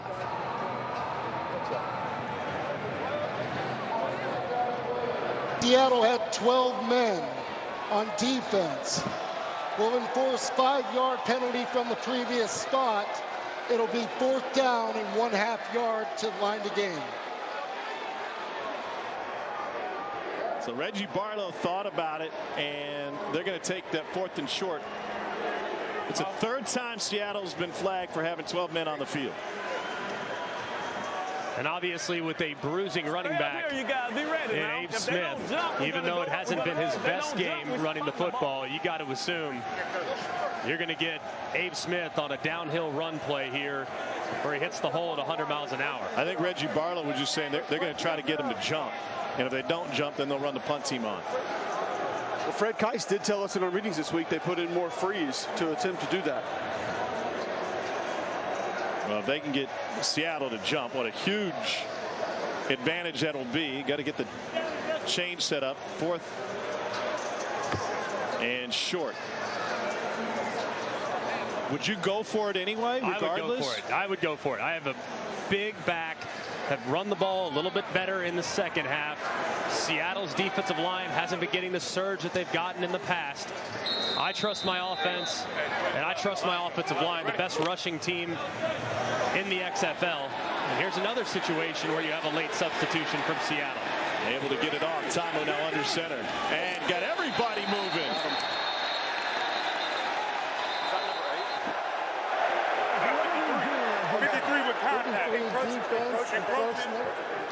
That's going to result in and I feel like that late ad for Seattle added to the chaos in the jump. Encroachment.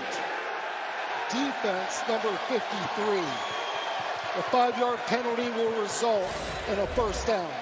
And you look at the defenders, they're running up right here, anticipating QB sneak. When a quarterback goes under center, that's their immediate thought. They're thinking short yardage, QB sneak. They're trying to anticipate that surge that the center's going to make. As you see, Fred Keiss, the offensive coordinator, easiest 1st down he's ever called.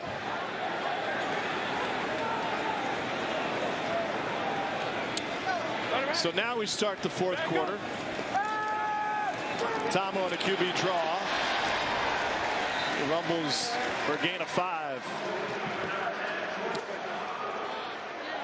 Tuzar Skip with the tackle. Obviously critical drive for Seattle defensively, down 14. A touchdown here obviously takes that lead to 20, which would take it to the 3-possession game. And with the running clock, it would be difficult to assume that they would be in a position to be able to climb back in, knowing just not going to have that many possessions with the way the clock is formatted in the XFL. 2nd and 5. Caught for the first down. Josh Hammond.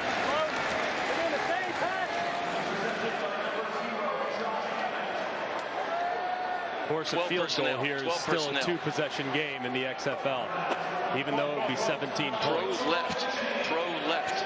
17, Gucci, 5. Flame. 17, Gucci, Flame. What's the Gucci part of it?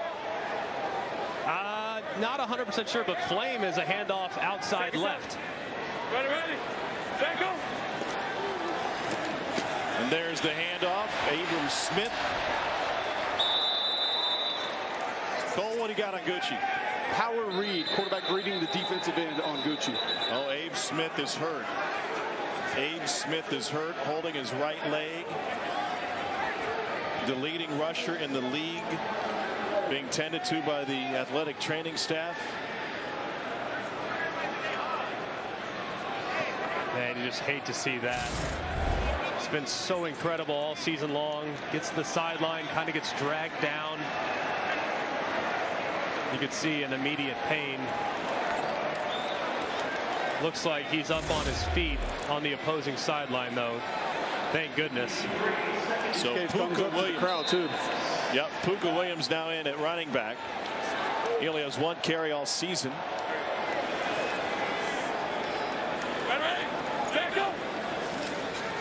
Fake to Puka. Tamu's got his tight end backing out, and it's a little too high, but a flag. Austin Fallu is going to get flagged. 48.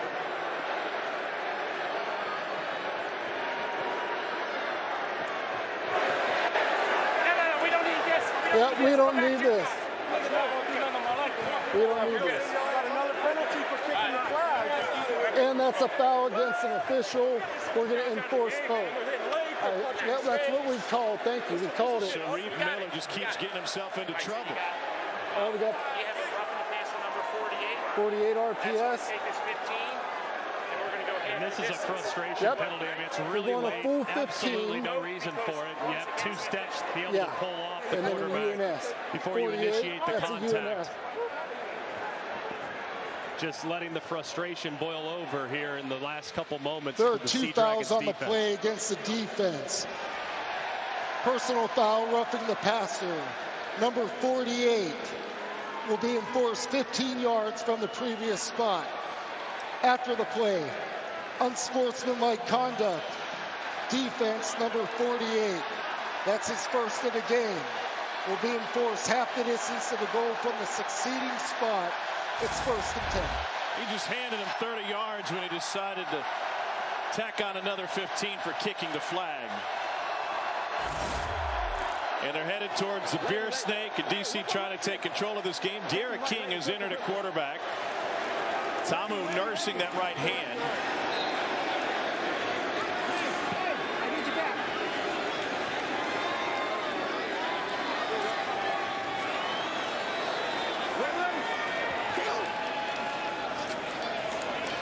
King hands it off, and they manage a couple. Cole, what's going on with?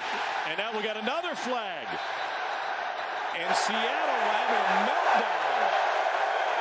Somebody took a swing and just a complete lack of composure from Seattle. So we're gonna go. Listen. We're talking to me.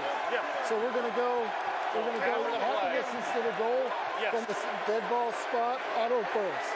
Number 58. After the play, personal foul, unnecessary roughness. Defense number 58. penalized half the distance to the goal. Automatic first down.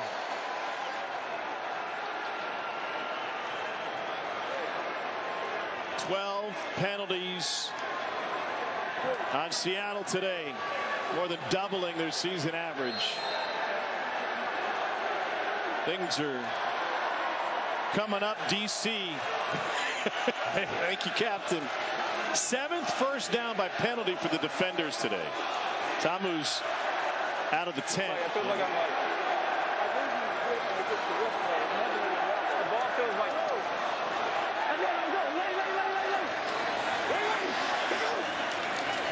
The play clock at 1. They get it off. Cameron Harris bounces to the outside and shoves his way down inside the 1. Good finish there to the outside by Cameron Harris. Almost finding Pater, just added to the roster last week, who's wearing a jersey in San Antonio with just the number 41, no nameplate.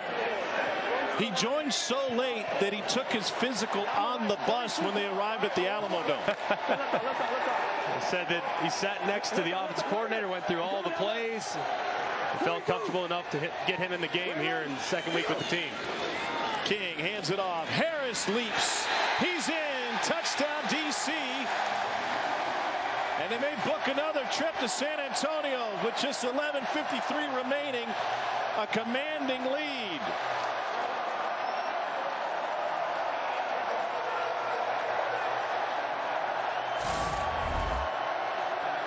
Good job at the point of attack, as DC for the most part has put this thing on ice, and with rain in the forecast, it's not rain and raindrops right now, it's rain and lemons. I think with a side of beer, because the beer snake continues to grow to the point in which it's now taken a 90-degree left turn at the top of section 137.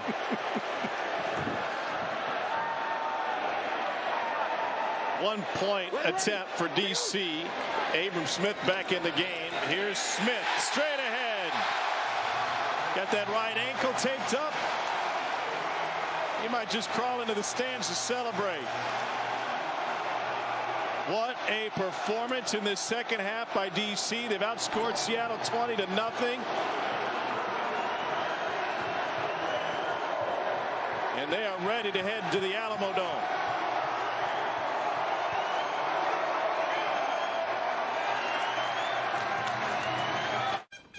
I know everything about my new furniture business.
fouls and other mistakes, and they trail big now to DC early in the fourth quarter. Jordan Ta'amu has been dealing with a couple of injuries in this game.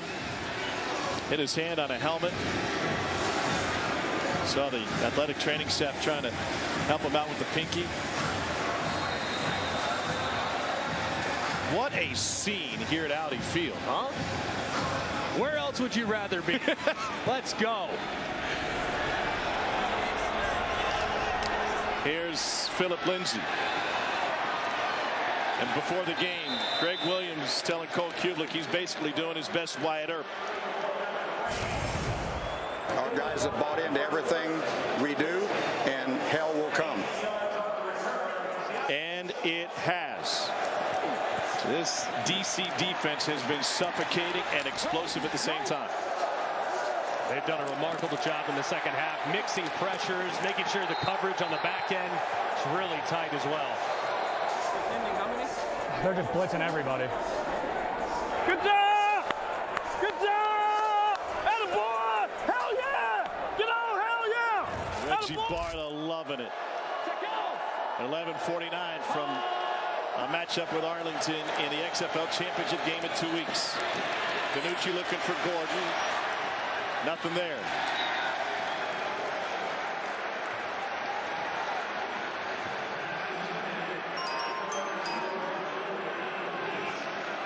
We'll be at the Alamo Dome for Arlington and the winner of this game on ABC Saturday, May 13th, 8 o'clock Eastern. What a finish of the season for the Renegades. Their offense firing on all cylinders now. And a midseason trade for a new quarterback. Luis Perez came over. And they've looked like a different team. DiNucci deep down the sideline. Too strong. Like Blake Jackson stopped on that route a little bit. He's got a little bit of contact as he was trying to get over the top of the defender. Just couldn't quite make up the gap between where the ball landed and where he ultimately was. 8:61 on 2, ready. Be interesting to see what Greg Williams does here. He's been bringing heavy pressure, blitzing guys from all over the place on most of the third downs today. Does he do it here with a big lead? Yep, here they come. Josh Gordon. Former All-Pro receiver takes it out to the 30. 4th and about 4. And they'll punt it away. A little surprised that they're going to punt here. The defense is clearly gassed. Defense kind of lost their composure on the last drive. The only chance you really have is to keep your offense on the field. So a little surprised they're opting to punt it away right here on a 4th and 4. I know it's impossible field position, but man, your back's against the wall anyways. Third punt of the half. Puka Williams. Here's Puka. 56-yard punt. Puka gets 21 back on the return. 9:51 left in DC. Defenders leading 30-9.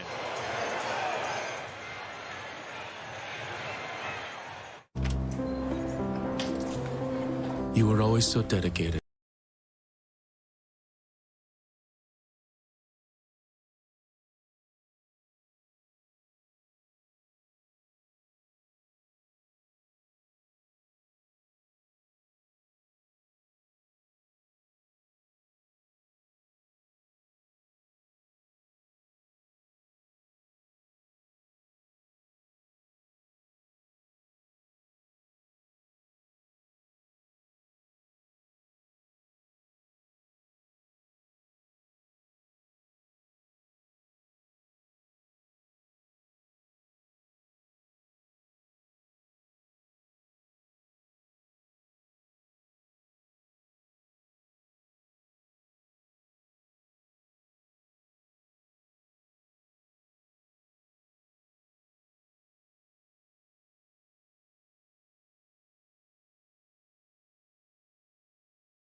kind of beat ourselves a little bit here the second half. So we need to get the ball back and try to get back on track as quick as possible. Thank you. First half, Seattle had 138 yards. They've managed just 24 in the second half. They haven't scored since their third possession of the game. Punts and end of clock since.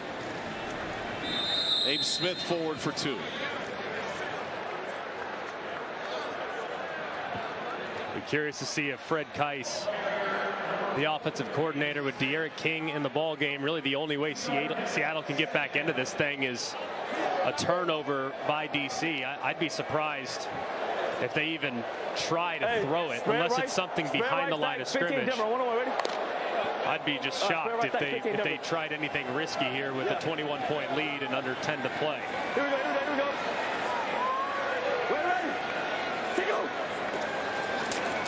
QB draw. De'Aaron King stood up. Let's check in with Cole Kubelik. Cameron Smith, you joined this football team Thursday last week for a Sunday game. You were on the bus talking to the offensive coordinator, trying to learn the system, the scheme. What were you doing before you came aboard? I was working at Miracle Toyota. You know, I had a job, and DC gave me a call and says, I'm ready to play. And I told him, I'm ready to go. What was your go-to vehicle that you sold the most of? The Crown. The Crown of Toyota. Here's the best part, though. Turn around for me real quick. Check this out, fellas. He got the name on the back of the jersey. Yes. I love it. You went from no name on the jersey last week to a touchdown this week. Yes, sir. I just want to give God the glory. I owe God everything. I've been out for 17 months. Every day has been eating me alive, and I'm ready to go. I'm hunting everybody down. Everybody slept on me. There you go, fellas. Cameron Harris, 41 last week, inverted the number and added a nameplate. He has a chance to return to the Alamo Dome with the name on the back of his jersey next week if they can hold on. DC forced to punt. You love hearing that story, too, from him, saying a lot of people slept on me. I'm trying to prove them wrong, and this league provides the platform that so many guys, their career would end otherwise if not given this opportunity. So just a remarkable shout-out to the XFL. Dan Whelan with a rocket, and that carries into the end zone. Fantastic crowd here today. 18,684 taking in this experience. Not a home game for DC. Winner of this one gets Arlington in the XFL Championship in 2 weeks. Then a Saturday night on ABC. A lot of people will look at that record next to Arlington's name and say, well, they're going to get boat raced. But man, they're a different team the last couple of weeks, and defensively, man, they are built to stop the run. So it's going to be a heck of a matchup a couple weeks from now, assuming this one goes the way we all think it's going to go in the next 7.5 minutes. Maybe it's the lemonades or the empty beer cups, but they are feeling it here at Audi Field as the wave works its way around. It's been a feel-good story all day. DiNucci over the middle, complete. And a first down for Seattle to Jordan Veazey, a pickup of 23. Nice timing here from DiNucci on the in-breaking route. Remember, in the XFL, you do have the option for the three-point play. So 2 touchdowns, 2 3-point play conversions, and a field goal gets you back into it. Obviously, you got to thread the needle, but still a chance. We got to make some big plays happen. Out of the backfield, Ja'Cour Pearson lost his footing, gain of 2. And as opposed to the onside kick rule, in the XFL, you can have a 4th and 15 play from your own 30-yard line. So Ben DiNucci and company might be on the field the rest of the game if they can convert some of these plays. On 2nd and 8, DiNucci is able to connect with Blake Jackson out of Mary Hardin Baylor. Blake Jackson followed Josh Gordon with the Cleveland Browns, took his number 12 when Gordon was out of the league. He's been all over the place, had to fight his way back from a torn Achilles. The biggest thing he learned was spiritual and mental strength. when he had no physical strength. DiNucci, a pump and go. Wide open. Caught. Touchdown, Juwan Green. One step closer to redemption after a horrendous first half for Green.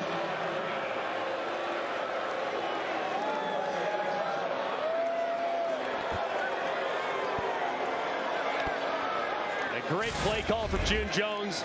3rd and short. They're thinking, hey, just take a quick completion for the 3rd down conversion. Instead, they pump it and they go deep. And a great catch there by Juwan Green. Surprisingly, Seattle's opting to take a 2-point conversion here from the 5-yard line. Thought they might go for the 3.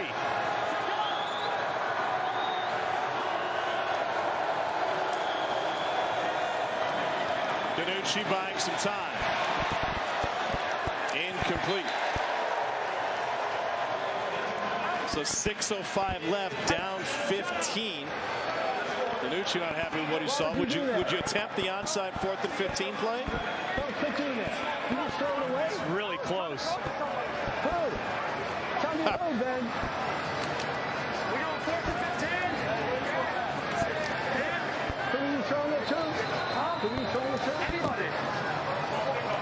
Jim Haslett not happy with the decision making. Out of the end zone. I mean, I'm trying to stay fucking healthy. 6:05 left. They're going to kick it away. Way to keep fighting. Way to keep fighting. This ain't over yet. Way to keep fighting. Too early to go for 4th and 15? Probably. I mean, the defense just had a nice stop a moment ago.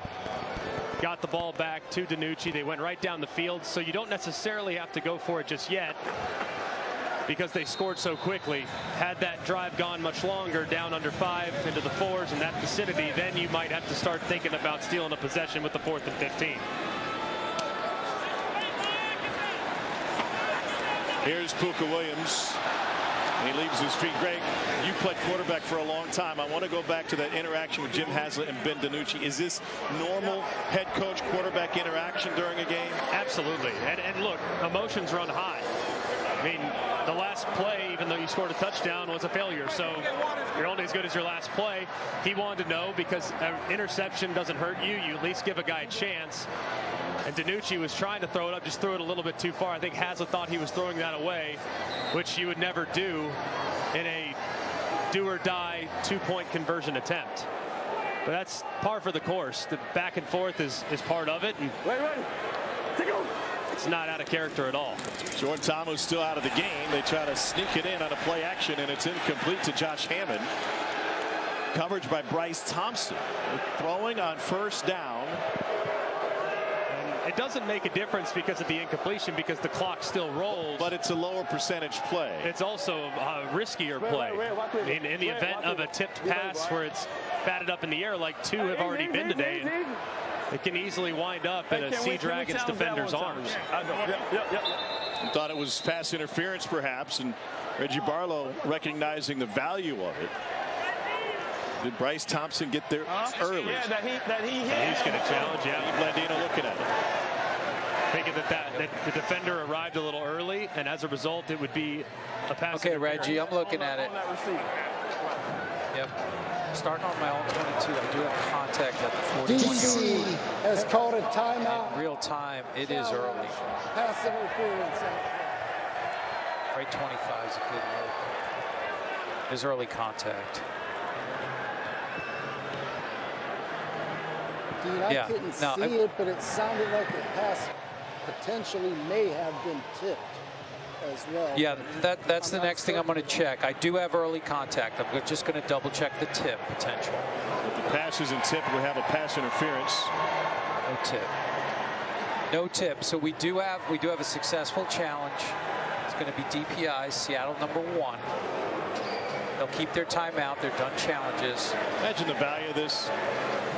False Sundays. It's going to be the 41-yard line is your just absolute game changer, and so DPI honestly, #1. it helps the official too, because they're going to take the blunt of the criticism. After the review, but if you can correct it's been determined that there was pass interference, but defense #1 spun on the foul, automatic 1st down. DC has won the challenge and will not be charged a timeout.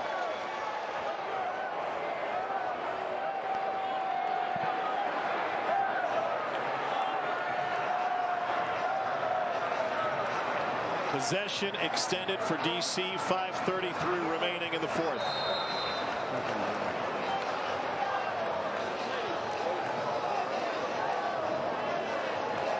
Remember, the last drive was extended due to 12 men on the field. That ended in a touchdown. That's the 11th Seattle defensive penalty.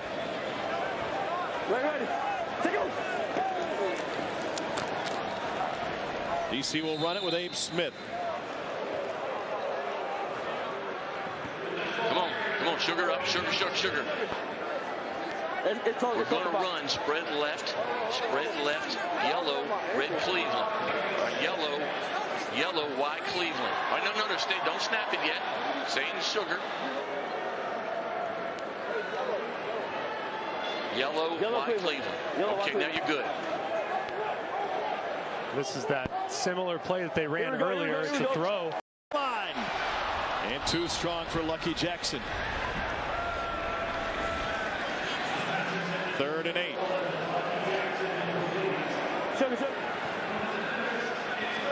Obviously, Fred Keiss is seeing something that he thinks they can take advantage of. And you steal one there, right? I mean, it's the likelihood of a turnover right there is essentially a punt. It's a low-risk throw with a potentially high reward. So squirrel slants, empty left squirrel slant. 50 squirrel slants. 1-1, ready? 52. Let's go. We got 5 seconds. Ready. Clock at 1. They just get it off. There's a slant. Wow, what a hit. Elijah Holder is left holding his head. And he's got a couple of wobbly boots, going to make his way to the sideline. Josh Hammond held on to it. 4th and 2. Big collision there. Pressure off the right-hand side. D'Eriq King throws right into it. You see the tackle. Let's see here. Do they go with that hard count again that Seattle jumped offside with last time? There's the flags over the middle. Caught for a DC first down by Chris Blair. A 20-yard strike from D'Eriq King. What number? 99 decline. 53.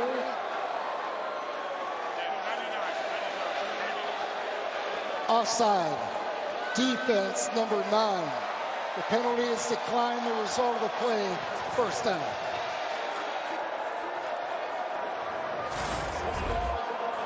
Went up there, and as soon as the defender jumps in the neutral zone, the center has the right to snap it, even though it looked like it was one of their Alaska plays, as Fred Keiss loves it.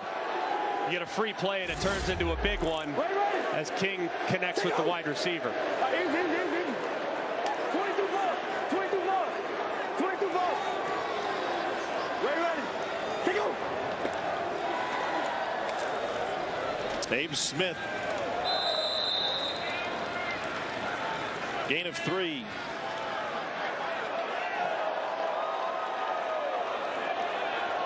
Timeout. Seattle with 2:58 remaining.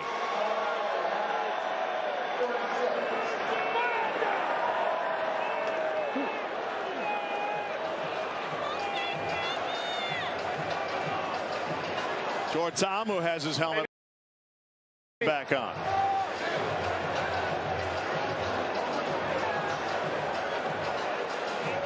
It's over. The Beer Snake is done.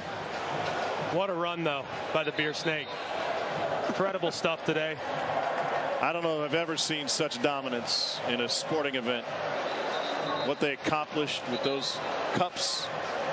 The organization as well as teamwork to get them into the recycling cans. Pretty impressive as well. It's all about community. That's it.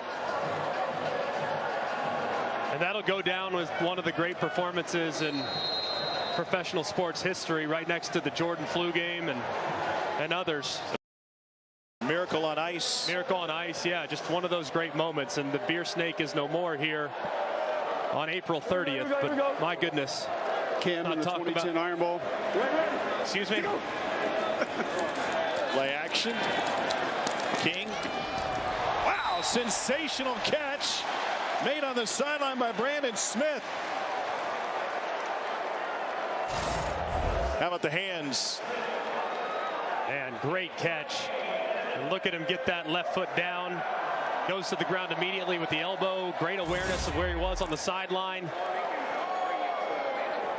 Another nice high percentage completion where if it's incomplete or if it's covered, you just airmail it. It's no problem.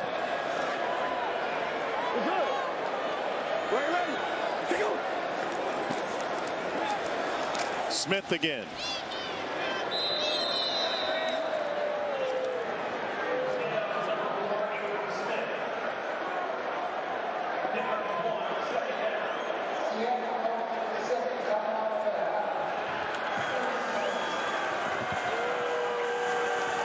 It went down a hero.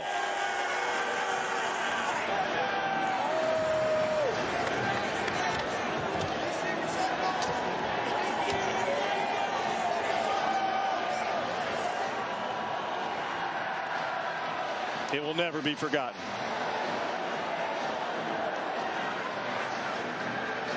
Let's not cry because it's over. Let's just celebrate the fact that it happened. Maybe that large anaconda snake just gave birth to a lot of little snakes. That's all it is. I mean, it's the circle of life.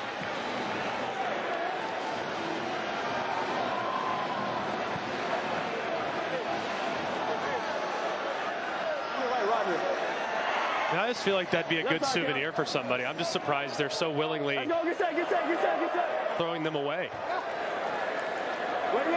They got to trade it back in to get their shirts back. Here's Cameron Harris. Bounces out of trouble. Looks to the outside. Harris takes a wallop as he neared the first down marker. Here's our skipper with the tackle.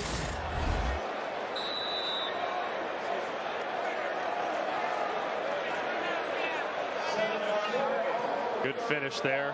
Of course, normally you would give yourself up before you get to the sideline, but obviously with the running clock, it's insignificant as Seattle will burn their final timeout, meaning that if DC is successful on this third down conversion, they can kneel on it after the 2-minute warning and put the game on ice for the most part. Luis Perez and Arlington. And start game planning for DC. XFL championship. Put that one on the gram.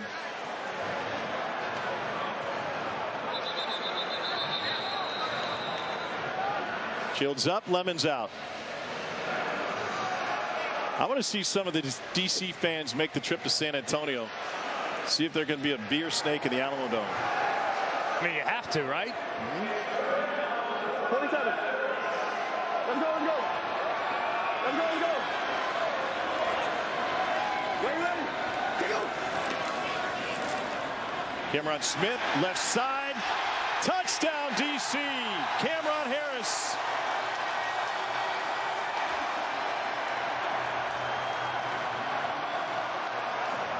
Delirium in DC.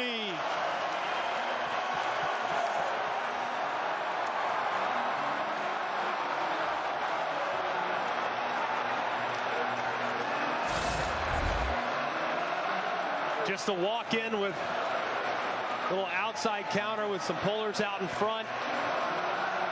Piece of cake touchdown there in the late edition. Cameron Harris out of the game for 17 months, but here in an opportunity to go to the championship game, sealing this one for the defenders. And the over cash is more important. Yes. Yes. That did not look likely when it was 9-all at the half.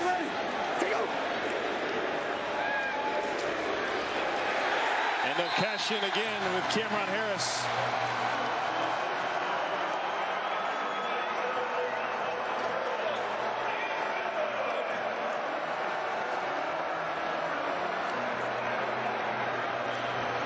And the defenders are 2 minutes and 6 seconds from San Antonio. And a chance for a title.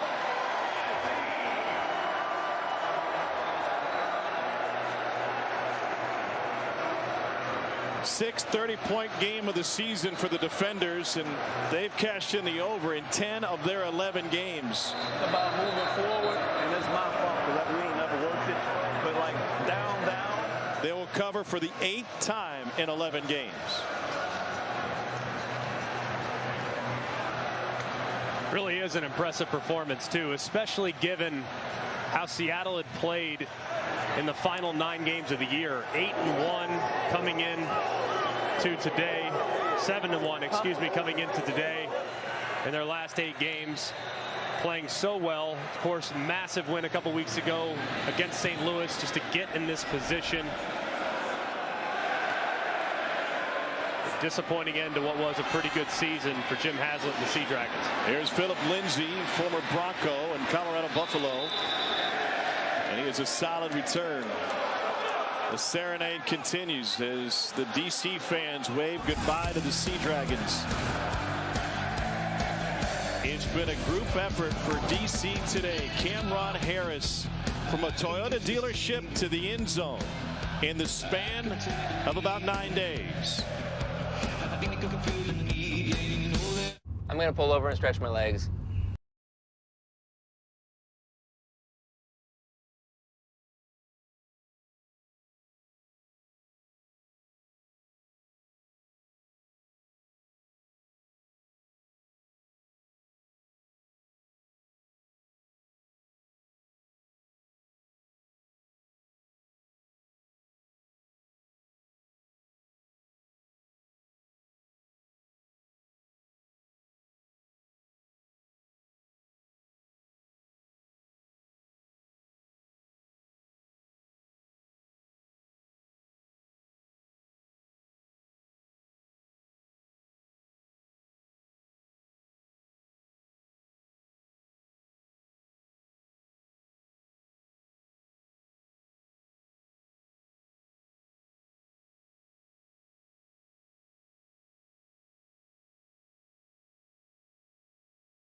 Where she'll be handing it out in mere moments. 1:58 to go from a berth in the championship game. And the DC defenders with a commanding 12-point lead. Seattle's had an amazing season. They started 0-2. They were turnover prone. Then they figured things out, but even the littlest of things went wrong for them today. Drops from the receivers early. A host of penalties, many leading to DC being able to keep their drives alive.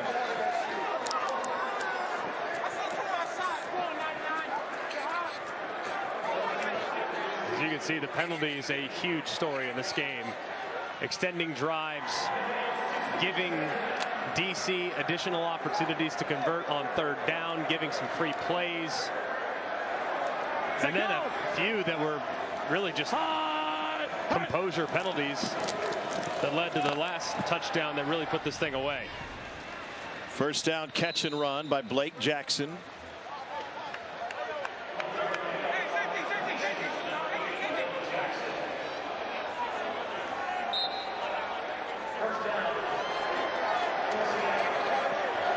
Monday. Set go. DiNucci will uncork it deep down the sideline, and nobody is there. Both the receivers stop short, Gordon and Green. 2nd and 10.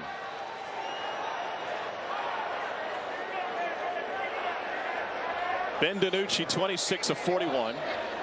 258 yards and 2 touchdowns. 881 on 2. He's been sacked twice today. Which really is pretty impressive given all the pressure that Greg Williams has brought from the defender's defense. Wow, what a fantastic one-handed grab by Juwan Green. It was like too little, too late after the first quarter drops for this Seattle receiving corps. I mean, great grab here, though. I mean, making it look easy. And Green, of course, you referenced a couple drops early, but he's come on strong and responded well under the circumstances. First down grab for Jordan Veazey. 1 minute left. 2 weeks ago here, Reggie Barlow's team knocked off Arlington in overtime in a game in which they went in favored by 10. It was second biggest line in the XFL this year. I don't think it'll be that big in 2 weeks. There's Calvin McKnight. You could see that a game just a couple weeks ago was terrific, where Arlington looked like it was going to be a runaway, and the next thing you know, you blink a couple times, they're back in it. And Arlington's defense has been terrific all year. They really held Abram Smith and that offense in check running the football. 17 in the fourth quarter by Arlington in that game to force overtime. Luis Perez put it in the air 61 times. He threw for 335 yards. Last ditch effort here for Seattle. Monday. Set go. Down 22 with 32 left. DiNucci's going to rumble. They'll take it out of bounds after a first down run. What about Ben DiNucci and his future? He's got a bright one. Obviously, things didn't go his way today, and the stat line will read at the end of it 30 of 45 for nearly 300 and a couple touchdowns, but he had a bunch of drops early on, probably at least 5 passes that likely would have been reeled in if conditions were a little bit better. I think he's absolutely going to be at a training camp here within the next couple weeks. Just a matter of where he decides to go. He's had a lot of suitors. Pressure from the edge. DiNucci throws it out of the back of the end zone. But he just has some playmaking ability that you just can't teach. Now, with that playmaking ability, there does come some occasional risk, and there are plenty of examples in which he tries to do maybe a little too much. If you could just coach that out of him, and it felt like June Jones and company really did that. He played better, he made smarter decisions. He's going to be a risk taker, he's going to be a gunslinger, no doubt. But I think he's exactly what you would want as a backup quarterback in the NFL. He's got athleticism, he can extend plays, he can make off-schedule plays, and he clearly has played at a high level already in the past. Started one game for the Cowboys, lobs it to the end zone, and there's a touchdown to Juwan Green. It's a 2-touchdown game for Green. 4 touchdowns this season against DC.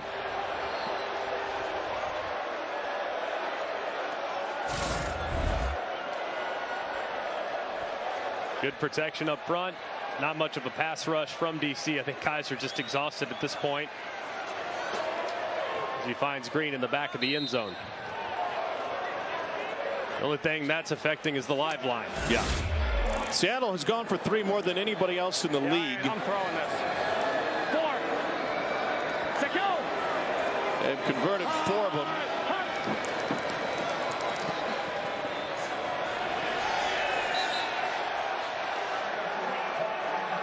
That one comes up empty. Now they got a chance to run a 4th and 15 play instead of an onside kick. It's academic at this point, down 16. We're going to do the onside kick. All right. Only 12 seconds remaining. You know, we're going to do the onside kick. And on top of that, the clock runs during the 4th and 15. Well, just throw it away then. All right? You hear me?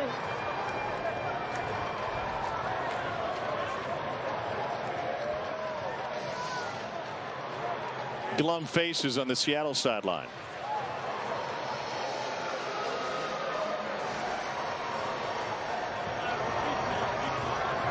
Hey, be smart here. Don't get hurt. Nothing stupid.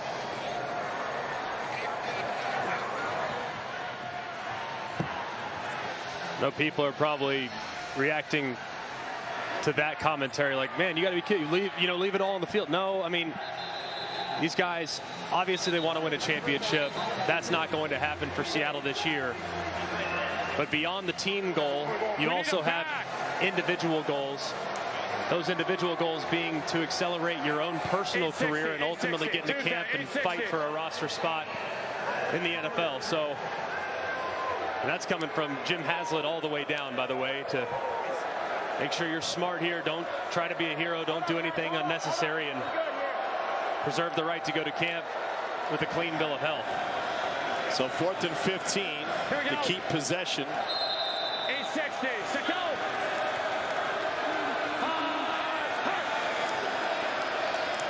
DC brings 5. They go over the middle. Josh Gordon, and it falls incomplete.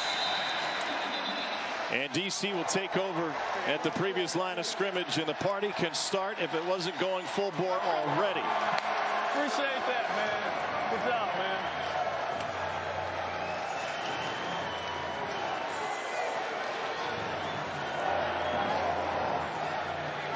I think Jamal Brooks might just take that football home with him. What a second half performance from DC. Right on. Good job. Good job, man.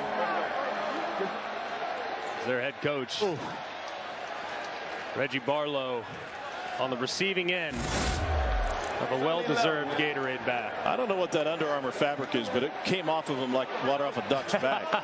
Oh, man. Appreciate you, man. Love you, man. 70-11, brother. Yeah. His quarterback, Jordan Ta'amu. Victory formation for DC. And the defenders will play for an XFL championship. A 10-1 run for the defenders. Good job, man. All right, thanks. Good job, bro. We'll see you, man. Appreciate it. Good luck. And a dominating second half.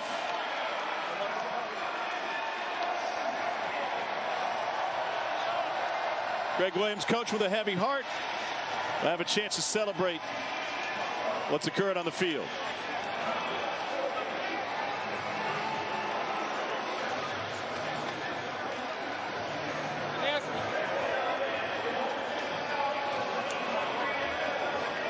You good? You all right?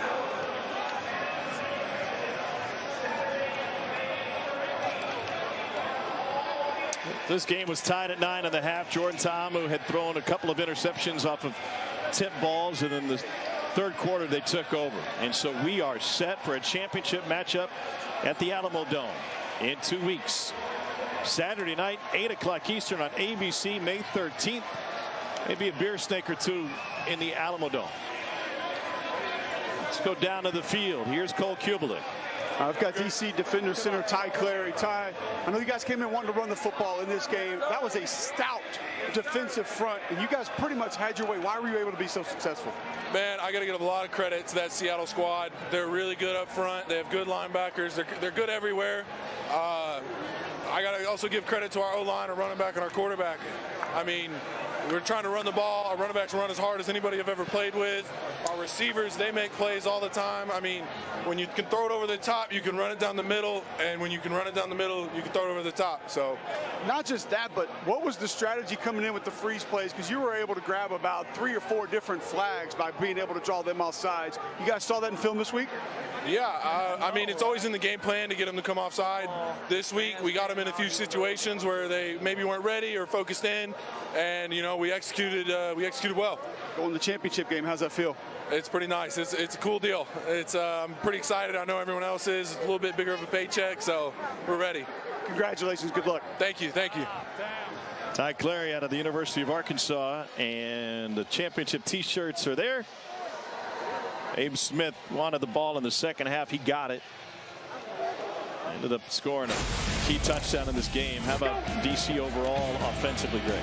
Really solid. They did have some self-inflicted mistakes on tip passes that resulted in interceptions, but the RPO game, this is a big play early on where Ta'amu read the defense beautifully and hit Lucky Jackson on the in-breaking route. Then the run game got going in the second half. Abe Smith finds the perimeter. Ta'amu then underneath, finding Ethan Wolf on the shallow cross where he's completely wide open, takes the distance. And then Cameron Harris does the rest as he puts the game on ice with a couple late touchdowns.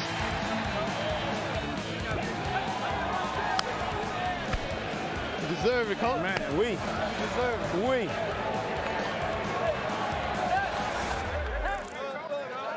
(37-21). It's another 30-point game for the defenders. They suffered just one loss all season, and it was a shocker. It's an Orlando team that had been struggling all year. Alex Ellis and the DC tight ends were fantastic today. Riley Moore, the other tight end, leading receiver, 4 catches for 80 yards. Wolf had a touchdown catch, and Alex Ellis celebrating on the sideline.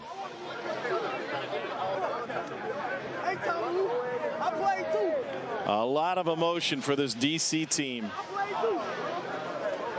Best team in the league all year, and now they face a red-hot Arlington team with a chance to win an XFL championship.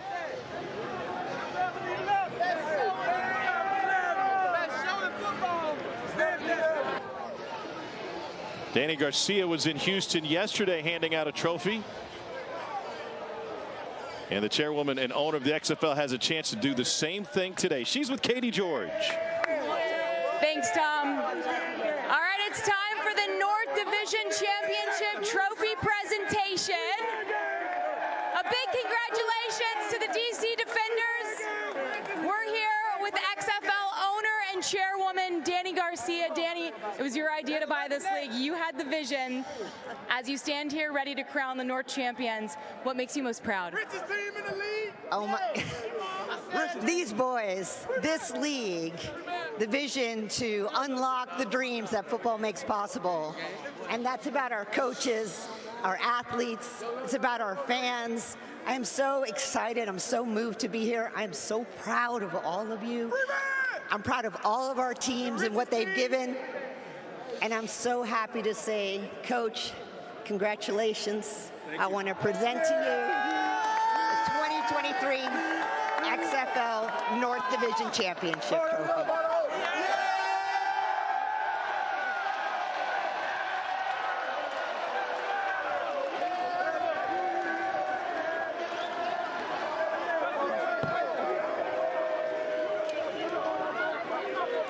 Coach Barlow, congratulations. What a complete performance. What impressed you most about the second half that your team put together?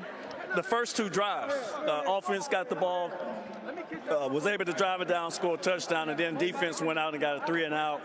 Those were 2 real big possessions. Our fans were outstanding today. We so appreciate our fans. How about that? Why is your team capable of winning an XFL championship? I mean, these guys are made from the right fiber. They're not selfish. They love each other. They care about each other. They've done the work all year, and they haven't complained. close knit, and I'm just happy and humbled to have an opportunity to be their coach. I'm extremely proud of them and our coaches, our trainers, our director of player personnel, Von Hutchins, Miss Stacy Johnson, our team operation. We got to thank everybody, because without those people, our trainers, everybody's done a great job. But how about these players? Congratulations. Jordan, you and your teammates certainly know a thing or two about winning. How does it feel to know that you're going to play for the XFL Championship in 2 weeks? First and foremost, I just want to thank God for, giving us this opportunity to be here. Shout out to DC. We're undefeated right here at home. Let's go. Hey, shout out to the team. Shout out to everybody. It's a team effort. Everyone's done their job. We focus on details every week, and we go out here and win games. That's what we do. How's the hand? Hand is good. I'm going to use these 2 weeks to get right and get that championship.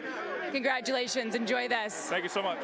Thank you so much for coming. We hope to see the Beer Snake in San Antonio in 2 weeks' time. Congratulations to the DC Defenders. Tommy. I want Katie as my hype man. The trophy will live here in D.C. North Division champs will have a chance to earn another one in just 2 weeks on a Saturday night in San Antonio on ABC. It's going to be an amazing game. Can't wait to see exactly where Vegas sets the line. Of course, a couple weeks ago, 10 points, the spread between Arlington and DC. I think that number probably going to come down a hair. I'm guessing 7.5 will probably be where it falls. I'll tell you what, with how Arlington's playing, though, since Luis Perez's arrival, they now have a really good passing attack to complement the run game. But DC is the best team in the entire league, and it would be a surprise to me, based on how they played in the last 30 minutes of this ball game, if they get denied the opportunity to win the championship 2 weeks from tomorrow, or 2 weeks from yesterday, excuse me. Well, this has been a fantastic run for Seattle, but it comes to an end tonight. And what an amazing atmosphere here at Audi Field in our nation's capital. We are set. We will see you in San Antonio. Coming up next, it's baseball tonight. DC with the win with a dominating second half, 37-21 for Greg McElroy, Cole Kubalik, Katie George, our fantastic crew. I'm Tom Hart. Let's get you to Nicole Briscoe with Jess Mendoza and Tim Kirkchin. It's time for baseball.